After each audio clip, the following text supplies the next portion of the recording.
following program is an exclusive Disruption Networks production. Help the D make strides against breast cancer by donating to our Real Men Wear Pink page, maine.acsevents.org/Utica. It's important for us as a whole to help raise awareness, education, and do our part to help fight this horrible disease. The Disruption team will be raising funds at upcoming events and all our daily programming. Please support our cause by donating a few dollars to our Real Men Wear Pink page. To learn more, visit maine.acsevents.org/Utica or follow the donation link on our Facebook page. Help the D, save the bees, and put an end to breast cancer. Thank you for your service, you're welcome. A comedy benefit show for our veterans. In support of the Central New York Veterans Outreach Center. On November 10th at Wakely's, 700 Varick Street, Utica, join Disruption Network as they team up with 92.7 FM The Drive for this night of laughter. The evening will be hosted by Genesee Joe from The Drive. Performances by Mike Ciccone, Paul Kozlowski, Cortland Cluse, Mike Pileggi, and DJ Ease One. Admission is by donation only. Please bring clothes, socks, gloves, non-perishable food items, or a small monetary donation.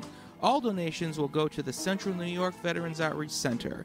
Saturday, November 10th at Wakely's on Varick Street. Doors open at 7 p.m. Show starts at 8 p.m. Thank you for your service is sponsored by The D, 92.7 FM The Drive, Paulie's Barbershop, NYE Volkswagen of Rome, Frank's Guns, and Central New York Seal Coating and Concrete.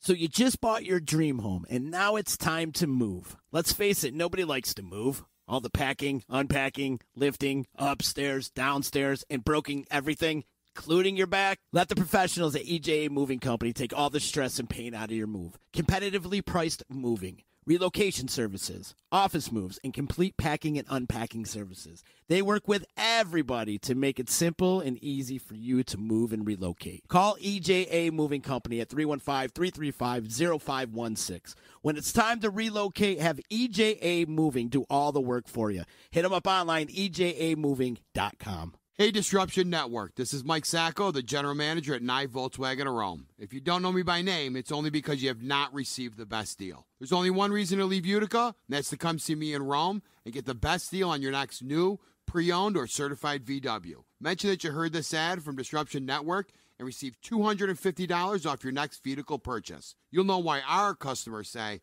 I love my NYE VW. Come see us at 5865 Rome Taberg Road in Rome or visit us online at nyevwofrome.com. The Property Sisters of the Mohawk Valley was born when 3 top producing agents with over 25 years of combined experience selling real estate joined forces to take real estate to the next level. We practice with honesty, integrity, and the knowledge to help make the buying and selling process easy and stress-free for all of our clients. We pledge to always make our clients our top priority from start to finish and even after the house is closed. We will always be a valued resource for information and assistance for our buyers and sellers. Our customers over the years have become not only past clients, but great friends. As we join hands together as the Property Sisters of the Mohawk Valley, we look forward to serving our clients and our community and making a positive difference. You can reach us at 315-601-9630 for all of your real estate needs. The Disruption Network is making moves. For upcoming events, news, interviews, and new daily programming, keep in the loop with us at DisruptionNetwork.net. Like, follow, and subscribe to all our social media. And check out all our podcasts on iTunes, Google Play, Stitcher, and Spotify. Get up on the D, DisruptionNetwork.net. All right, listen up, everybody. This is former governor of California, Arnold Schwarzenegger. You're listening to the D-Line, only on Disruption Networks. That's the D. Do it now. Rah, rah. Welcome to the D-Line. Illegal contact! Number 51! Zinkutsu elbow thrust! To the up back! Oimawatsu roundhouse lunge kick! To the quarterback! Takatami insword block to the... Shoot, never mind. 15 yards! First down! Live football podcast on the Disruption Network. You just got the feeling that he spelled the 8-hole and then got it in the end zone. You find out life's this game of inches. So is football. And now, here's your hosts, Chicken, Caleb, and Sills. But they are who we thought they were, and we let them off the hook. What's up, everybody? Oh, Wait, I got to turn on the cameras again. There we go. Is my mic's on too? Yeah, it is. Yeah, mics are on. Ladies and gentlemen, we're back. For now, until you say something that I don't like and I could just shut you up. Right? Was that 2 weeks ago you did that to me? Yes, I did. I was on a tangent too, wasn't I? You and I have gotten into it the last 2 weeks. Oh, yeah. So, but you know what? I was not expecting to be here today. Yes. I was supposed to have court out in wish you weren't, Old but- Forge, and you know what? I realized I needed help quick, so I better call Nick. Oh, and okay. I'll tell you what. Love those sponsors. Love it. Nick said, I'll take care of it, chicken. And then I got a text from him today. I gave him the information I needed, that he needed, and he's like, you don't have to show up today. Nice. You go do your show and go to work. How nice is that not have to go all the way to Old Forge? Dude. You know what I mean? I love going to Old Forge. Yeah, exactly. Not for court. Like, and also you're kind of like you lose your day because you can't go like you go up there now. What are you gonna go have a couple drinks at Slicker's back door? You know, I'd have to miss the show, and I'd have to miss work tonight. Yeah. So like it would really screw up my day. So you know what? Thank you, Nick Pasalacqua, for legal help quick. You better call Nick. Call Nick, attorney Nick Pasalacqua and team, and Pasalacqua and Associates, sorry, at 315-500-NICK, CNYTrialLaw.com. But while we're on the topic of Nick, I do want to give a shout-out for his they're having a benefit for his daughter. Yeah. This Sunday was at Valentino's Banquet Hall from noon to 4. She's been diagnosed. She just turned 1, September 26th. Cute kid. Yeah, I know. Adorable. Poor thing. And she's been diagnosed with neuroblastoma. I hope I said that right. You did. Did I? Yeah. Nice. An aggressive form of pediatric cancer when she was only 6 weeks old. So, folks, you know what? Get in there. Help out. This poor little girl.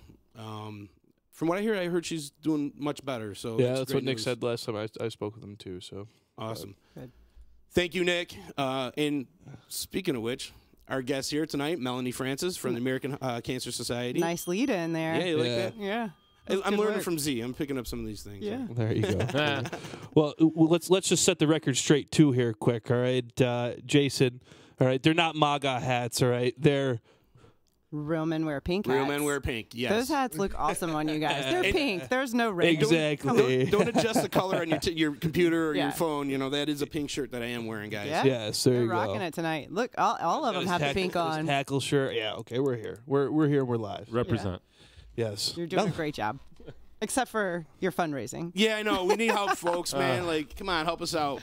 I shared the link this Actually, week. you're not doing that bad. You're in, let's see, hang on. Last you're in place. No, you're not. You're not. You're in 1, 2. You're in Keep sixth scrolling. You're in the top 10. All right. We're not last. We're Bears fans. We're not last. Right. Oh, man. Actually, we are last this week. we went from first to last in 1 week. Sad. Because, I mean, you were. Oh, you lost. That's right. Yeah. I see you're wearing your green bastard shirt. I am wearing my Packers shirt. Well, I didn't realize there were going to be multiple Bears fans. Oh, here. yeah. Sorry, I can handle it. Well, one of those fucking wins the Packers got, comes under protest because one of the referees during the game just got fired today. And he hasn't worked since week 6. Is Hugo Cruz? He's a line judge.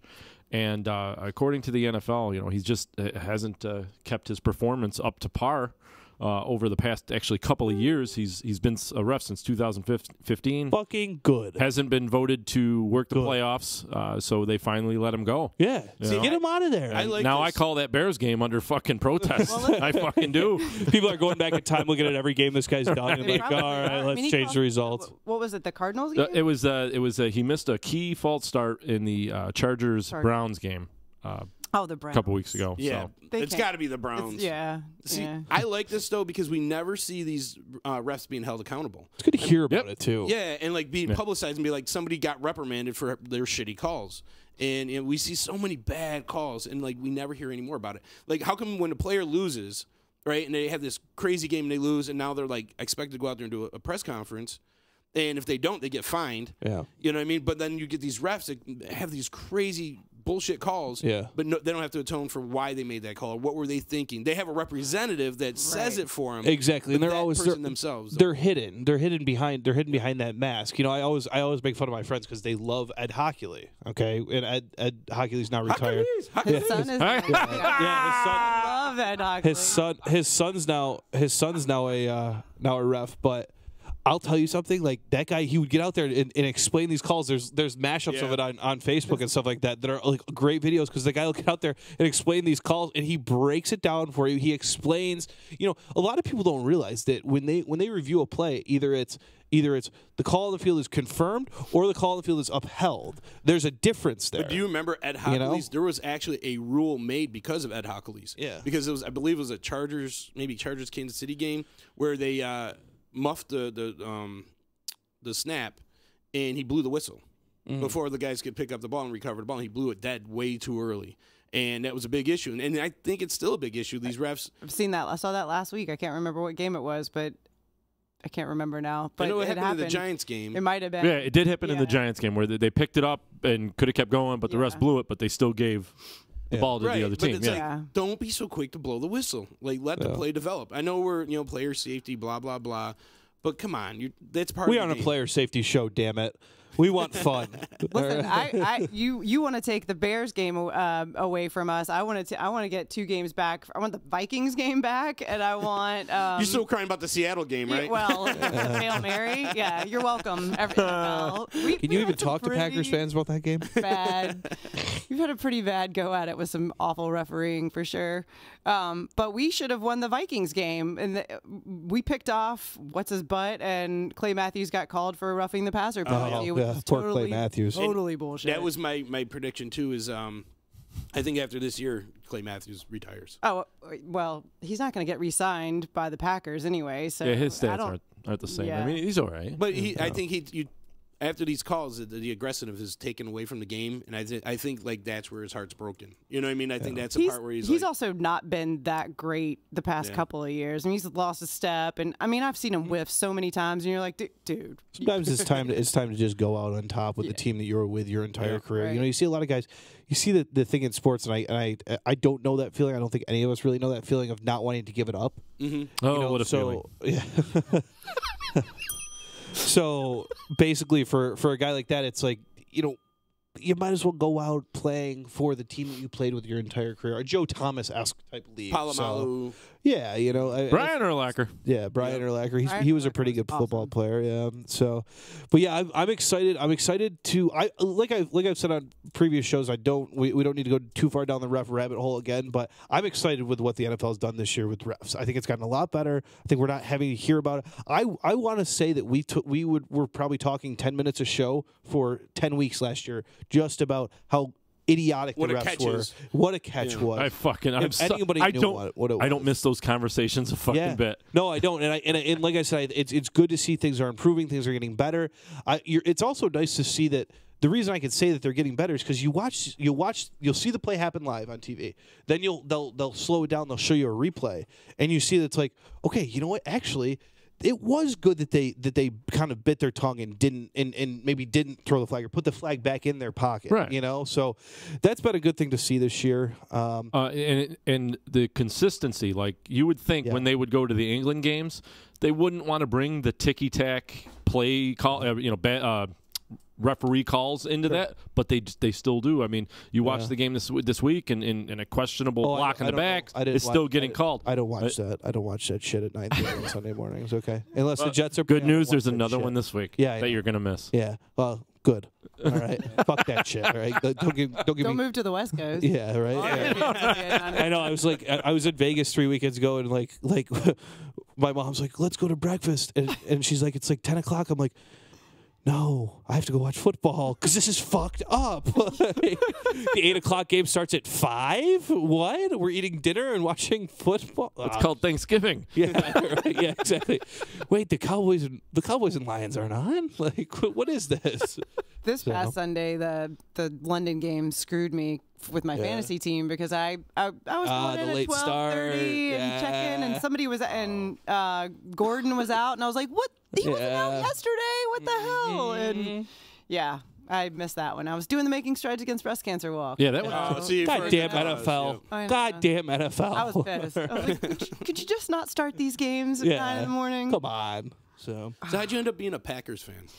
So I'm from South Carolina, and we didn't. Oh, right around Green Bay. Yes. Right in your backyard. We did not have the NFL in our state when I was a kid. The Panthers came in '95. And they're not in our state anyway. That's in North Carolina. But I'm a huge Gamecock fan, and So. So what? I said so was Sil. You guys are like 40 years old. Let's keep that in mind, okay? Keep yourselves together. The whole stadium yells Cox, and it's kind of awesome. I mean, we're all 12 years old. But my favorite They player look at each other and go, Sterling "You're a cock." You know, it's. Go ahead. Sorry. Yeah. Sterling Sharp, and he was one of the greatest Gamecocks ever, and he went to the Packers, and yes, he was. Became a Packer fan. And then right after that, Robert Brooks was our wide receiver right after Sterling Sharp. He was also Gamecock, and he went to the Packers, and then they got this guy Brett Favre. Huge Gamecock, from what I hear. Brett Favre? Yeah. Yeah, okay. Also a big pretty good. Cock fan. See, I huge cock fan. I sorry to say, I'm a Brett Favre fan.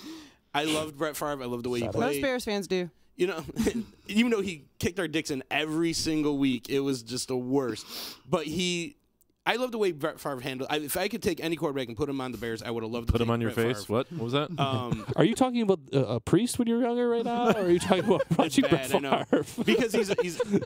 But Aaron Rodgers, I want to like shove his head in a vice, and watch his eyeballs pop. This out. could work still. And you know what? But the thing is, like, I felt like even though as much as I hate Aaron Rodgers, like Aaron Rodgers is the perfect quarterback for the Packers because he fuels that fire that like because like I like Brett Favre and I root for Brett Favre. Where a Bear fan rooting for a Packer fan is just unheard of. It's like a Celtics fan rooting for a Laker. It's just not happening. So you find yourself, I kind of root for Favre because he's like the gunslinger, you know, always smile on his face. But like Aaron Rodgers is just a dick. He's a little cockier than Brett Favre for sure. So when I met one of my friends who's a longtime Bears fan, he used to always, and this is 15 years ago, he used to always put the total win-loss record up in my face and how the Bears had it, and they were in charge. They were for years. But then in the past 15 years, the Packers have caught up and passed them, and that's all been Rodgers and Favre, you know. And it took a little while for Favre. It's mostly been Aaron Rodgers. I mean, he has had the Bears number in big ways over the past 8 to 10 years, I guess. Now we're in front, which is great. But I thought that was hilarious that there was a huge gap, and then it just over about 15 years it just closed. But I have friends that are Bears fans that also like Aaron Rodgers, but I think they think that he's dreamy. So like Silbert does too. Yeah, yes. Fuck that guy. He's got pretty eyes. Fuck that guy. Fuck him right in the face. Oh. Yeah, okay. Well, I mean, when you look in the past few years when we had like Rex Grossman. Rex Grossman, Jim Miller, Shane Matthews. I mean, you had Cutler. I mean, come on. Like Kyle Orton. Just had Cutler face. It's Cutler's like like Manning face. And the sad thing is Cutler owns almost every single Bears passing record there is. Yeah. We loved playing Cutler. It was so fun. Everybody loved playing Cutler. 6 picks, I think he had one game against the Packers. It was God. It was fun.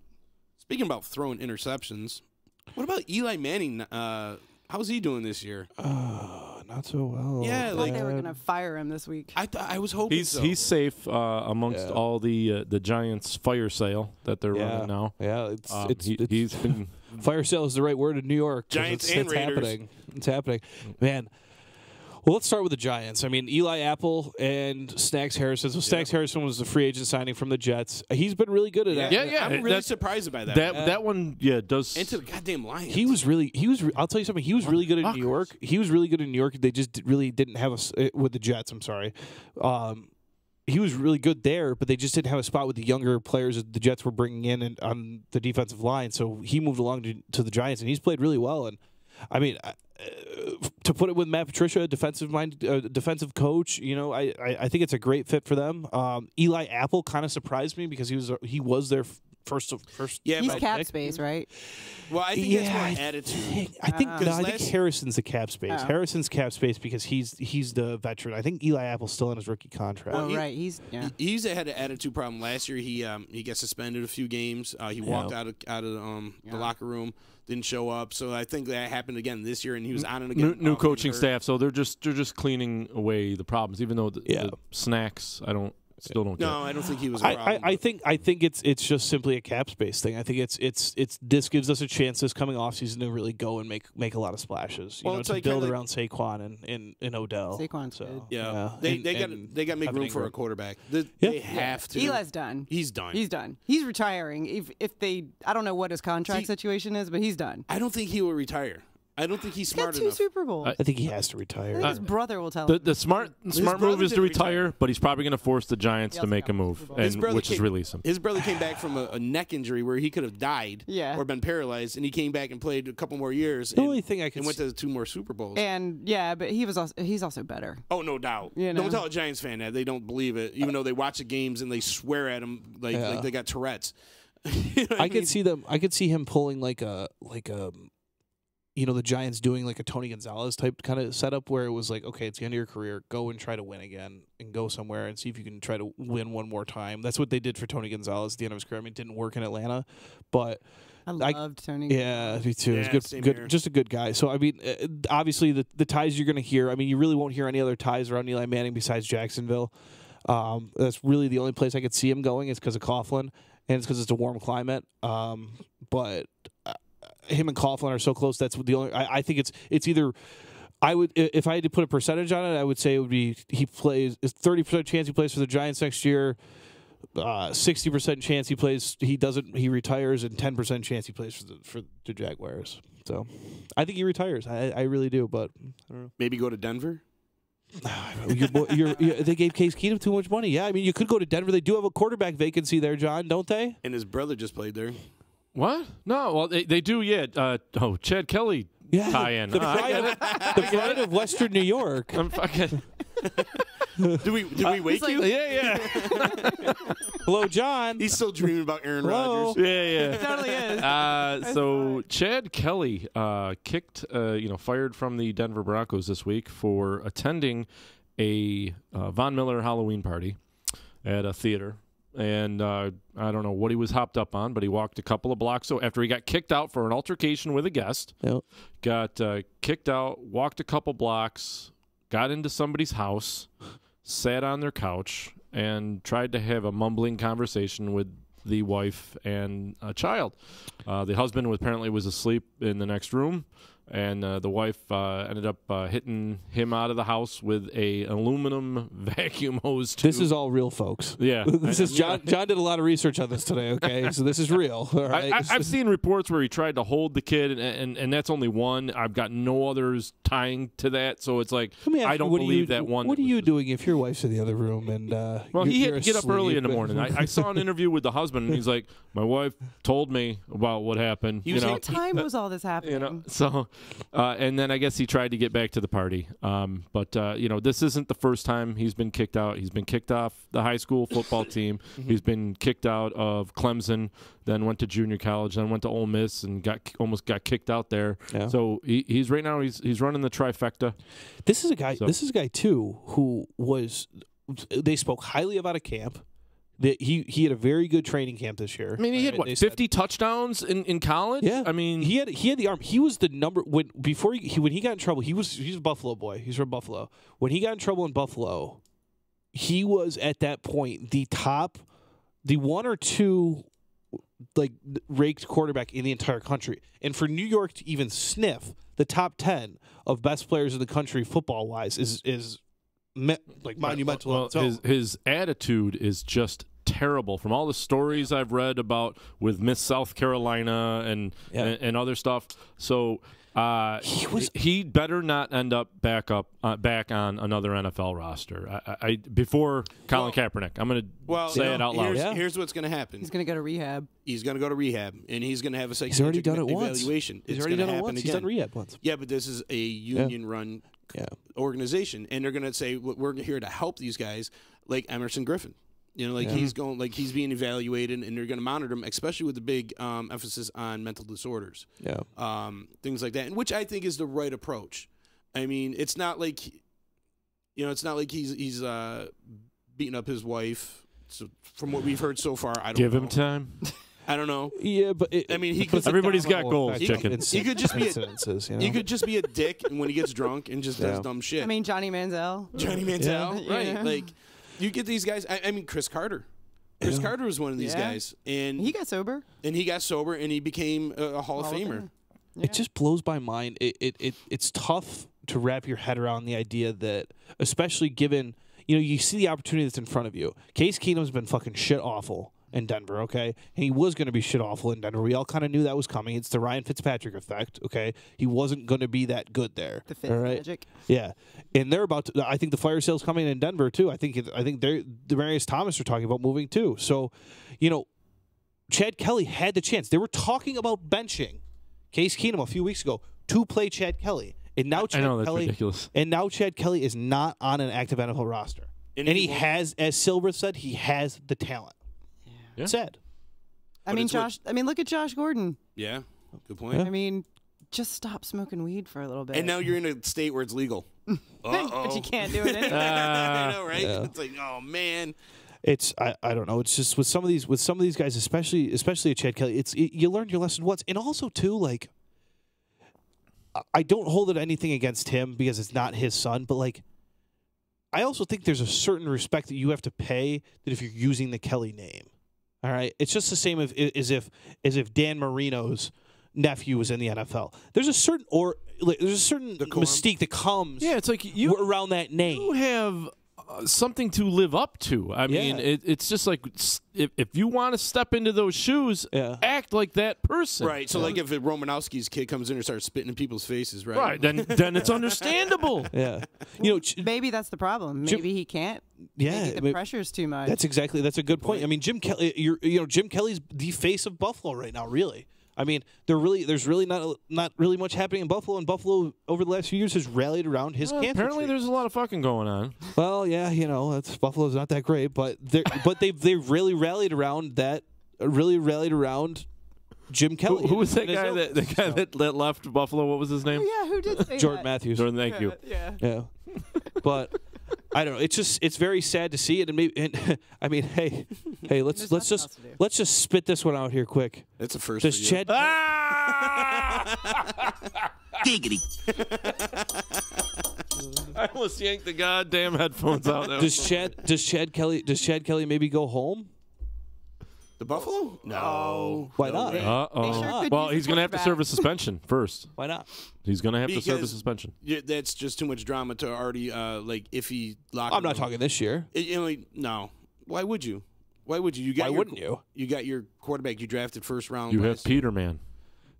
And Derek Anderson. And Darren I would take Derek Anderson over this kid because at least Derek Anderson's right between the ears. Well, right between the ears. But Derek Anderson's not your quarterback. I still think they should have kept Tyrod, but my husband agrees with you. That was his favorite. And what if you take Tyrod and you put him on the Giants? Ooh. That's an interesting team. Can he get the ball to? What if? I think he could. He's never had those kind of weapons. And then when he finally did it in Browns, they got rid of Gordon. So he never really got to play with him. So and then he got hurt. Yeah, and then you get Odell Beckham, and then you got Sterling Shepard and Ingram, and then the horse in the backfield and Barkley. I mean, wow. Now who are you going to cover? Now you got a guy that could get outside. You got a guy who could get on a bootleg and take the ball and run and be a threat, and not have to play. Because right now they're just pinning their ears back and just destroying Eli. That's true. I think the Giants' next starting quarterback is playing college football right now. I agree. I don't like the idea of the rookies starting. I mean, I agree. I mean, look at Aaron Rodgers. He got to sit for 3 years behind one of the best. Figures a Packers fan. Mm-hmm. No, she's absolutely right though. I'd say so. Look at Josh Allen. He's a deer in headlights. It also depends on your offensive coordinator. There's positives and negatives. I mean, you got Troy Aikman, you got Peyton Manning. They pretty much fought for the most interceptions in a rookie season record. So but both are NFL Hall of Famers right now. So you've got the argument both ways. I myself prefer to sit at least a year. A year. And Jared Goff. But he came out and played right away, but he shit the bed right away. Jeff Fisher, Alex Smith. But you're taking some of these guys and you put them on a bad team because that's why they're the number one picks, because they're on bad teams. And I agree with the whole Aaron Rodgers thing. Aaron Rodgers got to learn behind Brett Favre, and he wasn't good when he first came out. I mean, even when he filled in, there was a Dallas game he did well, but other than that, like those first couple years when he actually subbed in, he was horrible. See, and he got to learn with the same coordinators and the same coaches and the same system, and they end up making the system around him. And so I look at a guy like Jay Cutler. If Jay Cutler sat for a couple years. And because Jay Cutler physically had all the talent, and the look, I always said he was Aaron Rodgers' alter ego. You know what I mean? Like Aaron Rodgers had the it factor, and Cutler didn't, and that was where I think Cutler fell short. And but like physically and talent wise, it was there. I mean, the guy had a rocket, and he can run and whatever. And you just seen it in spurts. But if he got to sit in the same system all his whole career, I think he had 6 different head coaches and 35 different coordinators. I mean, every year of his career, he had a different coordinator. Yeah. And so you're right. I like the idea of sitting some of these young guys, let them develop, let them learn a system, and then actually. But then there's Baker Mayfield. But he looked like last week. He looked like a rookie. Yeah. Yep. That's true. And they're gonna have those up and downs. I mean, look at Trubisky last year. He looked like there's times he looked like a deer in headlights. They fucking because he had nobody. Don't get me started to. about this year or last week's game. Nobody throw to. He had a coach that wouldn't let him throw the ball. He just wanted to play. Don't lose the game. Don't lose it. Yeah. So it's hard because you're going to a bad team. So when you're starting a rookie, that's. I mean, I guess that's what Eli did, right? Though I mean, and he was shit. Wouldn't go to the Chargers because. But if you remember who he actually sat his first half the season. Who behind a Hall of Famer. Drew Bledsoe. I don't know who it was. I Kurt can't Warner. remember. Kurt Warner was the New York Giants when Eli Really? Yeah. Yep. I don't remember that at all. How long ago? When did Eli come out? How long has he been around? 2003. Yeah, so he backed up Kurt Warner. I thought Kurt Warner was playing well, and then they bench Warner for Eli. So half a season even is better than just throwing him to the wolves. I'm starting him week 1, given my situation. I'm going right for it. If you have the situation to make it happen, I'm doing it. Who's the Jets quarterback these Sam days? Darnold.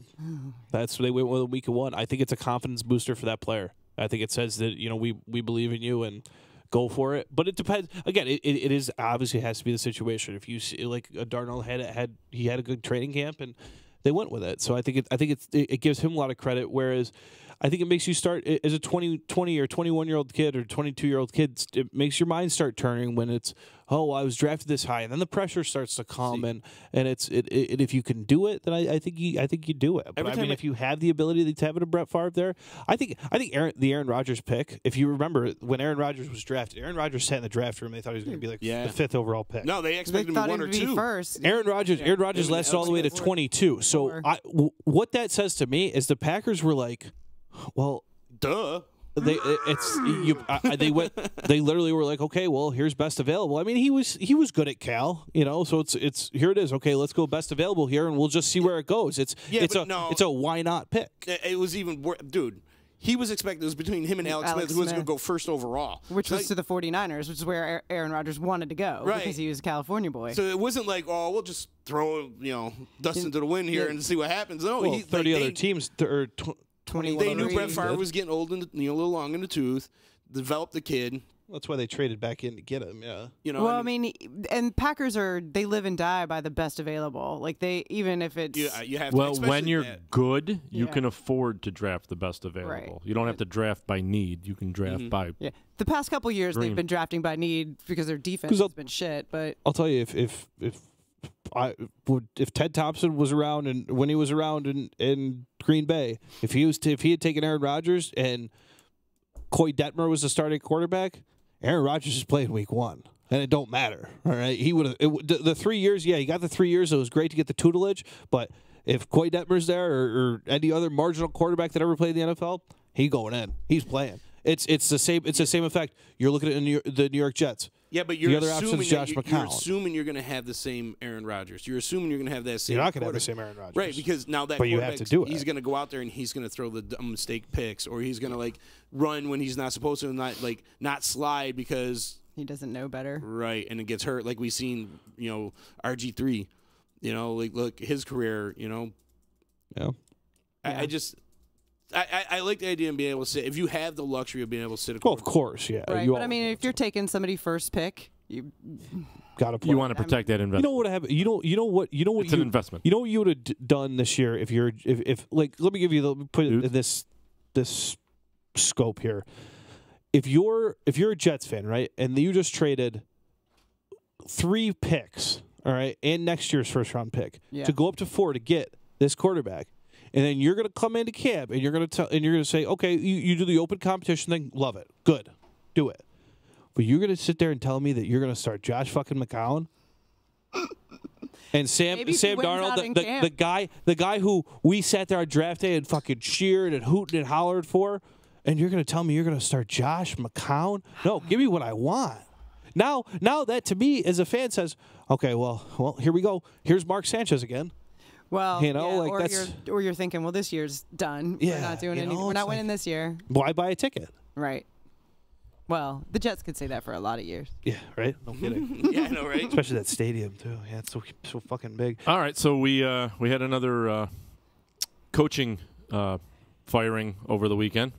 Mike McCoy, offensive coordinator from the Cardinals. Third time he's been fired. Let go. I know, right? Jesus Christ, this guy. That poor but guy. it's not even more about him. It's more about can Byron Leftwich run an offense. Broken leg Byron. Yeah. I thought he was. Oh yeah. No, never mind. Right. He's still trying to move. He's still on the Steelers. They're still trying to carry him up the field at Marshall. Dude, I saw that game. That was awesome. Yeah, I remember watching that live. Yeah, like when I was a kid. I basically they've said what they wanted, what they would want the move. They were very upfront about it. Steve Wilkes was very upfront about it. It's here's why we're making the move. We're making the move because Mike McCoy didn't want to run the ball enough. We have a rookie quarterback. He's not passing the ball well enough. We have an all-pro running back, David Johnson. He's not running the ball. Zipto facto. Byron, have him turn around and hand the ball off. They ranked. I think you meant ex post facto. I think. No, I don't. I think you're right. They ranked 32nd in the league. Yes. In runs up the middle. They ran the ball up the middle. I think it was something around the 70% marker, all right, which is the worst percentage in the league. Up the middle runs. They would never go to the outside. They would you got David. The guy can stretch the field. Yeah. Yeah.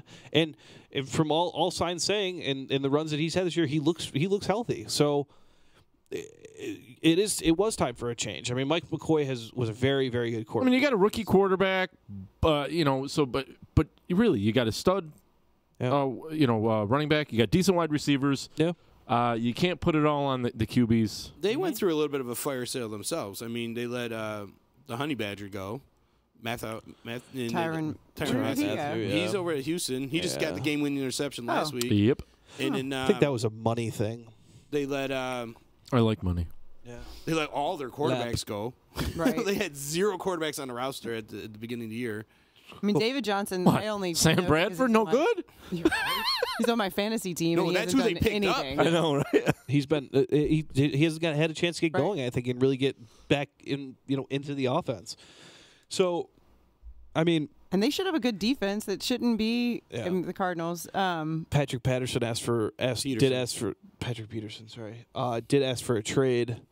They said no. They revoked it. He has now turned his focus back to improving the Cardinals. I saw that go across the bottom. Few trades this weekend. And I think that's stupid. The same thing. He's one of the best. Defensive backs. I guess he can play safety. He can play corner. Sure. You know what I mean? See what you can get for this guy. Don't just. I mean, you're going to have to rebuild on that team. Yeah. You know what I mean? So you're not going to compete anytime soon. It's not like you're one player away. You're getting blown out by teams like the Bills. You know what I mean? Speaking of, at least he didn't retire during halftime. Yeah, right? Exactly. Davis. But, I mean, see what you can get for this guy, and you might be able to get a couple first-round picks or a good player in a need position. Mm-hmm. I don't know, but right now you got a guy who's unhappy to be there. I'll take him on the Packers. Yeah. Right? I'll take him on the Bears. The Bears defense is looking pretty good, though. No. Not the past couple weeks. Well, that's true. I haven't watched No, the past 2 weeks have just sucked ass. Just put that finger in the bullet hole. Thanks. Come on. Hey, what's that? Well, you're playing the Jets this week. That ought to cure your ails. Yeah, hopefully you hit Darnold in his face. Like the German and Saving Private Ryan. You know what? I did want to. We should probably have our weekly Gruden rant on the Oakland Raiders. I kind of like the moves. I love what Gruden did this week. I thought it was fucking perfect. The fact that he got a first round pick for Amari Cooper. You don't get first round picks nowadays. It just doesn't. No. You don't get them in trades. You very rarely get a second round pick. You can trade a starter, and you'd be lucky to scratch a third round pick. And he got together. 3 out of 2 players. Yeah, and John Gruden's got 3 first round picks in this 2019 draft. That's insane. This is the craziest part too. They yesterday in the purge of their roster also released a safety that they drafted in the second round this past year. The second round pick. Yep. Okay. I like, to be honest with you, it was a great trade for both teams. I think Dallas got screwed. All right, I think they took him out back of the woodshed and screwed him. But the money that they took back with Amari Cooper, they left $7.5 million in dead cap with Oakland that goes off the books at the end of the year. They're paying Amari Cooper $400,000 to basically have an 8-game audition. All right, well, he'll be around next year because he has a player option, but then he has a $13 million option next year. So it's not the worst deal in the world. Amari Cooper is a very good wide receiver. I just don't think that there was a place for him in Oakland. I don't think that he fit what they wanted to do. And do you think Derek Carr is next? No. I don't know. No. I think you shop him around. Derek Carr. No, you build the team around him. No. You get rid of his contract. You let him go. You got McCarron for the He's short doing term. this on purpose. He is not dude, serious. you got 3 first-round picks in next year's draft. Yeah, I don't. Who are your quarterbacks? Yeah, and your defense is kind of porous, and Marshawn Lynch is done, so you don't have a fucking running back. You got freaking... and you don't have a wide receiver. You've got a fucking awesome quarterback who's young. He hasn't been that You awesome build the lately. team around He him. hasn't been that awesome lately. Because of injury and increased weird weather patterns. And I was trying to go to the gay robot. But I don't know. I'd say you entertain the thought, see what you can get for him. If you can get anywhere near another first-round pick. The only way they do that is if Chucky has somebody that he loves. And that's what I'm thinking. Yeah. But now, because that's his whole. I mean, the quarterback is his. You have trade for him to give up on somebody. You have trade collateral here. Now you got something that you can trade and make a monster pickup for. I keep all those picks and build my team. That's you don't. But they're really close to getting the first pick, anyways, all on their own. They'll be in the top 5. Here's the other problem too: is if you're with what you're saying is that if you're talking about a trade and stuff like that, well, you don't think the NFL teams think the same way you think about David Carr? Like, why the fuck would I give up a Derek Carr, whatever? I did it last week. Why the fuck would I? Why if he's not that good? Why the fuck would I give up anything more than a 5th round pick for him? Well, somebody picked up a first for Amari Cooper. Amari Cooper's worth it. I don't know. Amari Cooper's been hurt a lot too. He's got a lot of drops. And he's a little bit of a mental. But when that boy's been there, For and a look first what round, that's like a 3rd and round. look what Cole Beasley happens to Cole Beasley and Terrence Williams and Alan Hearns when there's they got that big wide receiver now. Dallas does. That's what Dez did. It's because of Amari Cooper. The whole Kansas City loss last year. Yeah. So it's but if you're a team like Buffalo, if you're a team like the Giants that really need a quarterback, and you went you got the young guy route, the rookie route in Buffalo. But now there's iffy about his injury, like how long it's going to last, if he's going to even come back and be that player. But now you got a guy like Derek Carr that could come right in and be that leader of that team who's got a little experience. They might want to they get desperate, so they're willing to trade guys out. How many years has Derek Carr been in the league? It's like 4. 4, I think. 4 would be my guess. Something to that effect. Wish we had computers where we could look stuff up around. Guess is good. It's so lazy. I heard they got the internet on computers now. Is it David Carr? Yeah, David and his brother, who I think is, oh man, that poor bastard. He's still getting nightmares of getting sacked every 5 seconds. Justin Herbert from Oregon is basically the consensus #1 quarterback coming out next year, and Oregon quarterbacks aren't exactly the but this is his fifth year. You know that'll change like 6 times until the draft. Drew Lock is another quarterback from Missouri. That's kind of what you see. It's just not really a great quarterback year. That's why I think a lot of teams, made moves last year that they did to go after a big time quarterback. So I don't know. I like what Gruden did this week. I think Gruden's got a plan, and I think it does involve David Carr. I think you're going to see a lot of other guys that are going to be on their way out, and I think it's going to be a brand new, very young kind of John Gruden-esque team. One of my questions I've been asking myself the whole week, after hearing about that trade, is Cooper going to reach out for a moving company like EGA Moving Company, professional movers, 315-335-0516, competitively priced moving, relocation services, office moves, complete packaging and unpackaging services. They work with everyone and make it simple for you to move and relocate. EGAmoving.com. When it's time to relocate, have EGA Moving do all the work for you. Hot lunch. Yes, I got Caleb good with that one. Boy, EJA is going to be really, really busy between them and Snacks and Eli Apple. Right. They're going to be really busy, man. Got to go with the best.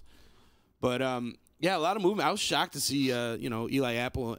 Not so much Eli Apple after hearing about his disciplinary problems. Right. But Snacks seems like one of those core type guys that I thought they would want to really rally behind. Yeah, and now Seattle is worried about him, hoping he doesn't settle in too much this week or gets a limited amount of snaps because he is that type of player you plan around.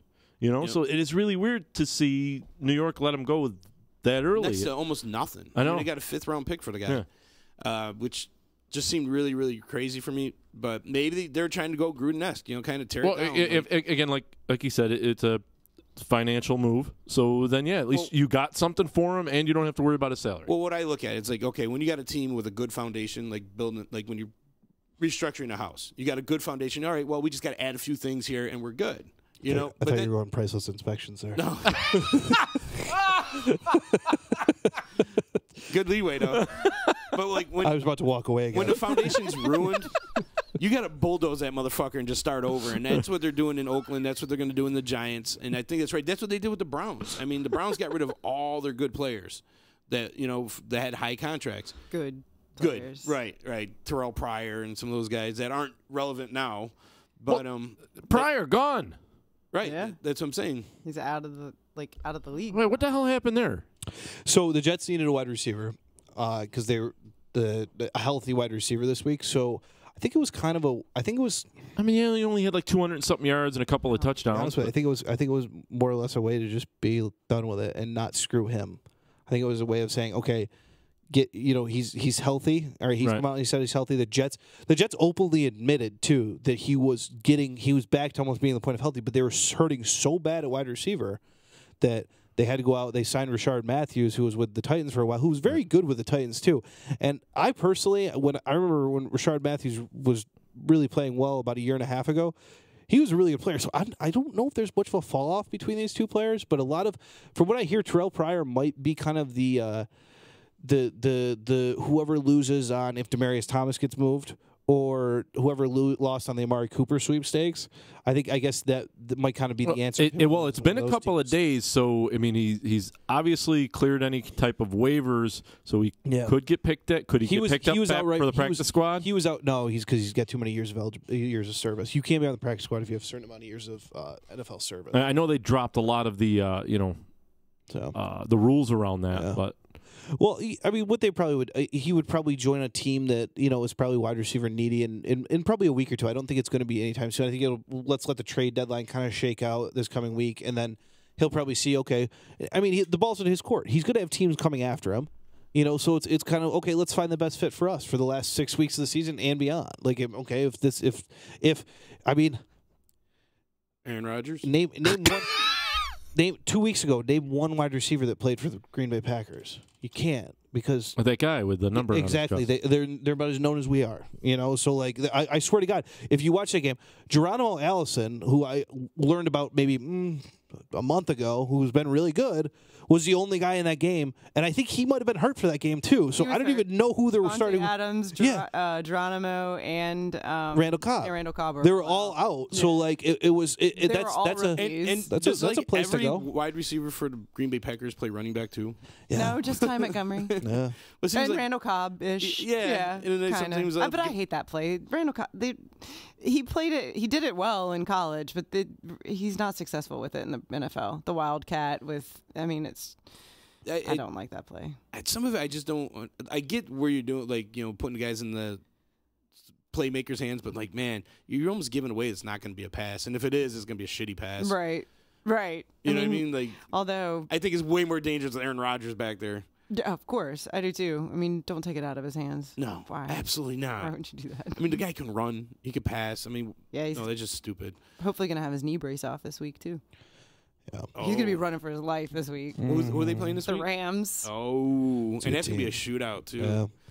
Yeah. I mean, the other move that happened this past week, too, it's been kind of a weird... Well, that was last week. We knew about Carlos Hyde last week before the show, or that came down like maybe the day of the show last week. But Carlos Hyde, a lot of moving and shaking and different parts going around in the Jacksonville backfield as well as their secondary for a team that's teetering close to the edge.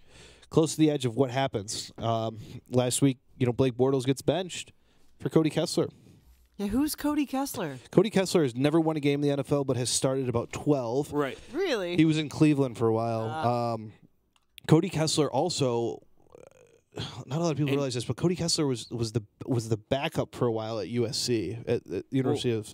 And this is where I said earlier, not the one you like. A few shows earlier, I said, for Teddy Bridgewater, this would have been the best place for him to go because Bortles was on the line. A lot of people were like, is he good, whatever, like, or if he got hurt.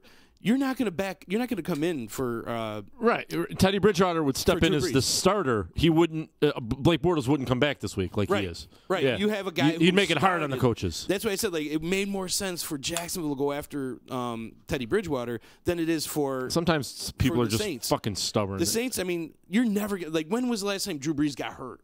Oh, I love Drew Brees, but he's amazing. Yeah, I mean, and you're not getting benched. Drew Brees is not getting benched for anybody. No, and he's just coming in. I didn't realize he went to the Saints. Yeah, like they traded him earlier in the year, and now I bet they're hurting themselves. But like I think Jacksonville should have taken him. Now you would have seen Teddy Bridgewater come in and turn that team right around. Turn that frown upside down. Yeah, he was a good quarterback. Is he fully healed? Yeah. I mean, I guess he is. Yeah. As much as you can. Right. I mean, we haven't seen him in real game action in quite a bit. I mean, he played some preseason games. and he's taken a few knees this season. Yeah, he has. But go on out, Teddy. I just think they missed the boat on that opportunity. They should have really, anteed up and took Bridgewater. Because when you got an iffy quarterback like that, well, it just makes the Saints that much better. I mean, it really does to just go out and get a quality second stringer. Saints, man, they're rolling now. Yeah, they're a fucking force. You don't think like Ingram's, because they got Kamara, but when you got Ingram and Kamara, and they're just beating up those lines, and then you're like, Kamara's huge. Oh crap, they got Drew Brees, and then Brees happens, and he just starts blowing your doors off, and you're like, man, how many more years? I love Brees my doors. Have?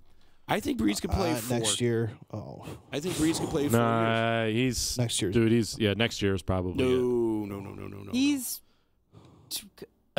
How long can he play, and how long can he play at this level? I think he doesn't get hit that much. He's got a great running game, so they could rely heavily on that running game. It's true. And he's got his way. That offense is tailored around him. So he why not? He doesn't show any signs of slowing down. His arm is still good. Right. He's only got 500 touchdowns. That's it. All right. Just a little bit of those, right? Yeah. And all the completions and the passing yards. I'm with you, Caleb, on this one. Year. Yeah, next year. One more year? Yep. Yeah. I'm thinking at least 3 or 4. He doesn't show any signs of throwing. How long till Brady quits? Well, right. I was just going to say, you got Brady. He's not, the same age, right? Are they pretty close, I think? No, Drew's older. I don't know. We're all fucking old to you, Caleb. Yeah. 92. Born in 92. Were you really? Yeah. Wow, I graduated in 94. Hate to deliver that sad I news. graduated in 92, you a-hole. That means you were like 18 when I was born. And everyone, I'm 26 now. How old's John? Wait, what's your mom's name? Exactly. She was my prom date. What was prom night like? Oh, man. Fuck you guys. Fuck you guys. Hot lunch! Ask So- your mom if she remembers these two fingers. In Kansas City. Get a picture. Have you guys seen the Kansas City game last week? Yeah, is Patrick Mahomes good or no? Oh, my God, that dude. Him and Tariq Way to Hill. change the subject. I know, right? and Tariq Hill I'm is still just laughing. blowing the doors off of people right now. Yeah, he's That team is good. And then you're like, oh, yeah, Kareem Hunt. So yeah, that guy. Patrick Mahomes started. He was a rookie last year, but he didn't come in until the end of the year, right? Played the last week of the season. He played sparingly, right? Yeah. Yeah, you got to And learn that behind goes- a got good to sit quarterback. for a Goes year, back behind and- our argument, right? And look at him. Let's remember his head coach is the quarterback guru, but whatever. Well, whatever. No one's counting. You got to sit a year with the quarterback guru. Yeah, and I'm a big fan of that quarterback guru coach. He Fat did well Andy? for the Packers too. Fat Andy.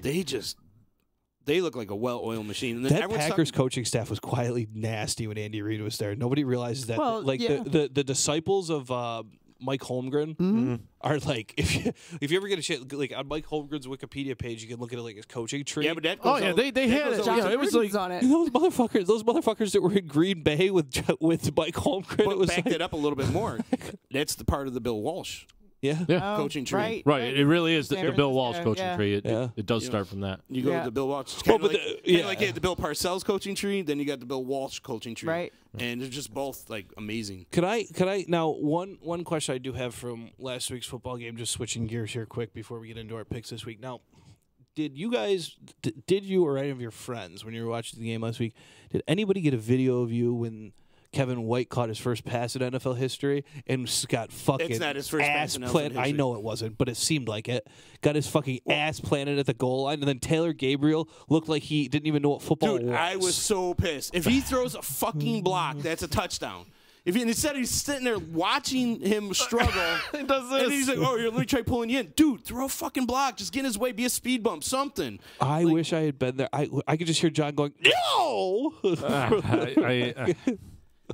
I was. It was- So, I was happy but mad at the same time. I was so happy he caught it, and then just It was like a I Kevin don't know. Dyson moment. I know you guys were probably like fuming at the time, but I don't know if you saw the replay or not. But I will tell you, the throw that Trubisky made on that play was insane. And he got kind of hit. On well, his yeah, because feet. he got kind of There's a great view from the pass from the end zone from the ball's coming at you, and the play that Trubisky made with just his arm angle, the guy almost came here and blocked, and somehow he got through and made that pass to follow through. Yeah, It was like I was like blown away by that. Not the fact that Kevin White actually still exists or he was on the field. I don't even know Trubisky's how got a that happened. 65-yard arm. The plays Yeah. leading up to that drive me nuts because they went like a 2-yard pass, and another like 4-yard pass. They in the knew they middle were of the going for field. they knew they were going for the Hail Mary. I understand, but why not make it closer? I mean, just hit the sidelines. You know? Time. You know, I mean, Dude, he wasted more time. They hit the middle of the field with like a 4-yard pass in the middle of the field. But- They wasted way more time. And just when they had a couple shots there, like where he overthrew Josh Bellamy, and then he also missed him in the end zone. Mm-hmm. Why the fuck is Josh Bellamy even in the goddamn game? This guy's got You love no that fucking fucking guy. hands. he dropped another one. He's dropped he must hold the record for the most dropped game-winning passes I've ever seen in my entire life. He's strictly a special teamer. You have other guys on that team on the waiver on the practice squad way better than this asshole. The only reason he's even in the game is special teams. Why the fuck are you throwing him the ball in the end zone? My whole problem with that game was just the Trubisky overthrows. He had 24 incomplete passes. Yeah, but if you look at the one play, 9 of them were overthrows. But you look at the one play where he Didn't he overthrew. have like 50 passes in that game? He had 50 passes. He had 1 underthrow and 2 dropped interceptions. And the fact so the rest were catchable and the dropped fact that he had and 50 passes is just bullshit when you got a guy like Jordan Howard. I know, dude. It is Tariq like Cohen. fucking banging your head on a fucking wall. You've got two of the best running backs, and it's not even arguable. If anybody comes in here and tells me Tariq Cohen and fucking Jordan Howard are not good running backs, we're going beer for beer. Let's fucking go. That's just it's an asinine argument. Should have 20, they're fucking good running backs. 20 and to 25 carries every game. Yes. How many did they have? Well, he's averaging Jordan Howard's averaging 7 a game, and he's getting 3.5 yards a carry. It's unreal. I also have him on my fucking pick. gross. Like against the Green Bay Packers game, that second half should have been all Jordan Howard. Yep. They should not. Instead, it was all Aaron Rodgers. Yeah, exactly. Oh, but if Jordan Howard's on the game, Aaron Rodgers doesn't. See the Speaking of field. not running the ball in the whole fourth quarter, how about those Eagles? Oh man, they fucking 17 to nothing with 10 minutes. It might have been 12, but 12 or 10 minutes left to go in the fourth fucking quarter. You're up 17-0, and you lose 21-17. You didn't run the ball once in the fourth quarter. Wacky. What the fuck? Wacky week in the NFL. It was a weird Peterson, week. Be better. End of games. I mean, let's put it this way. You can't feel worse for anybody, I think, last week than you can for poor fucking Justin Tucker. Mr. Automatic, who's been so good his entire career. Those eyes. He's been so good He's his never entire missed an career. extra point. He's never missed an extra point. Not in high school, not in college, not in the NFL, till now. You can't feel that's just one guy you feel bad for. Yeah. Some guys you're like, yeah, fuck you, asshole. I don't give a fuck about you and your NFL career. That guy, it's like, but Justin Tucker, man, the guy's been so fucking good. I mean, it's kickers. You gotta look at kickers. I mean, Mason Crosby had a week that was pretty terrible. He missed brutal. 3 or 4. 5. Yeah, 5. Sorry, 5. Yeah. Remind you about that. now. 4 field goals. These kickers have been bad. And then 2 at the end of the Browns and Tampa Bay game. Which I might be a Tampa Bay believer again. I don't know what the fuck's going on with that team. Another OT. NFL set a record for games into overtime through week 7. Cannizzaro misses at the end of regulation and then misses from 41, pushes 41, and then bangs 59 to win the game. Right. It's amazing how quick things can turn, and that game was almost going to be another tie. Who was the quarterback for Tampa Bay? Was it Jameis? Yeah, it was Jameis. Yeah, he's back in full swing, I think, there. So, and then the Bills of course put the baseball five runs up. Yeah, it was 5 RBIs for the Bills on Sunday. By the way, everyone, I believe it was 5-2 at the bottom of the first, or 5-3. Sorry, 5-3. Yeah. Yeah, jeez, a couple pinch runners and some shit. I don't know. I had to call Gaffney during the game and find out what was going on at JP. Oh man, it was just a weird week in the NFL last week, but a fun week at the same time. It was a good week to watch football last week. So and yeah, I had fun. Monday night really wasn't that bad. No, Monday night was okay. The Cowboys-Redskins game it was fucking hilarious. Yeah. How about AP coming hard? Yeah. Yep. That guy just has a career that won't quit. Well, it's like I look at the Randy Moss factor. Remember when Randy Moss went to the Raiders and he just sucked? And then he ended up going to New England and he played great. Oh, yeah. And, now you had Adrian Peterson went to New Orleans, didn't really know how to use him, and he wasn't the bell cow, which he needs to be. Yeah. Then he goes to Arizona. Cowbell? And he goes to Arizona, and he goes, he played a couple good games, but, he knew that Johnson was going to be the starter. So going over to Washington, now he could be the guy again. Workhorse. Yeah. And you can see it now. He actually has a lot left in the tank. Yeah, which is, it was kind of funny that, going back to the Packers, he always got 100 yards rushing against the Packers when he was a Viking, and then of course in Washington, I was like, "Are you serious? Yeah. Really? This is still happening? You haven't figured this guy out yet?" But it's good for him. I'm glad somebody else bitches about that too. Besides us Bears fans. God damn Adrian, God damn Peterson. Right? I think he broke the single season game record against us. Man. He broke all the records. He's going for 200 a game when he was in the NFC North. It was nuts. AFC North. Yeah, NFC North. I do want to say maybe one last thing before we get into our picks, but the Monday night game, right? My very competitive fantasy league. Okay, at the end of the game, there, it was 23-12. Okay, the Giants got the ball back. And it was 23-12, and they go the entire field. And now, mind you, I am down 1 point, 3 points in my fantasy league, right? And I'm like, well, the ball's inside the 5, so what I need is this Beckham touchdown. I have Beckham on my team. and for Manning to get stuffed at the goal line trying to sneak it in twice, Right. and then that shit pass at the end of the game that Odell was barely in bounds for, won me my fantasy matchup on the last play of the game. Won my fantasy. That was the ultimate. I literally Venmo'd my buddy who I was playing. I Venmo'd him $10, and I said, "Get breakfast on me because you didn't deserve that last time." So that was I don't know. I couldn't ask for much more. It really kept me around in my fantasy leagues. But yeah, Bandage want to know how Denver's D's doing. Denver's D. Yeah. Because how's Denver D doing? Because remember you were talking so much shit saying they were terrible, and they come out and they destroyed them. That was what was the score on that game? Was it 45 to 10? 2 pick sixes. Yeah. I wouldn't. Von Miller went off, and I called it. Yeah. Did I not call it? Von Miller was going to have a strip sack in that game. Yeah. Yep. It was ugly. It was ugly. Yeah, 2 strip sacks. I mean, he is a monster. I like Von Miller. Yeah, and because of that game last week, you went 7-7. Along with our guest Matt Combs. Yeah. I went 12-2. No, you didn't. Yes, I did. Second dog and Chicken won the week at 13-1. That's insane. Good for you guys. That's sick. That's really fucking good. The only one I missed was the Browns game, and I came so close to 12-2 and 13-1. We need shit like that on this show. It gives us a little credit. Yeah. It gives us a little credit. We need shit like that, guys. Are we all tied now? I have no idea. I got to go through. I feel like standings wise, I feel like I was up. I was up like 5 games on you guys, so we might be tied. It's close. So this means when I pick the Jets this week, and you scumbags go back and start picking your team again. I actually picked against my team. What was the one Chicken missed?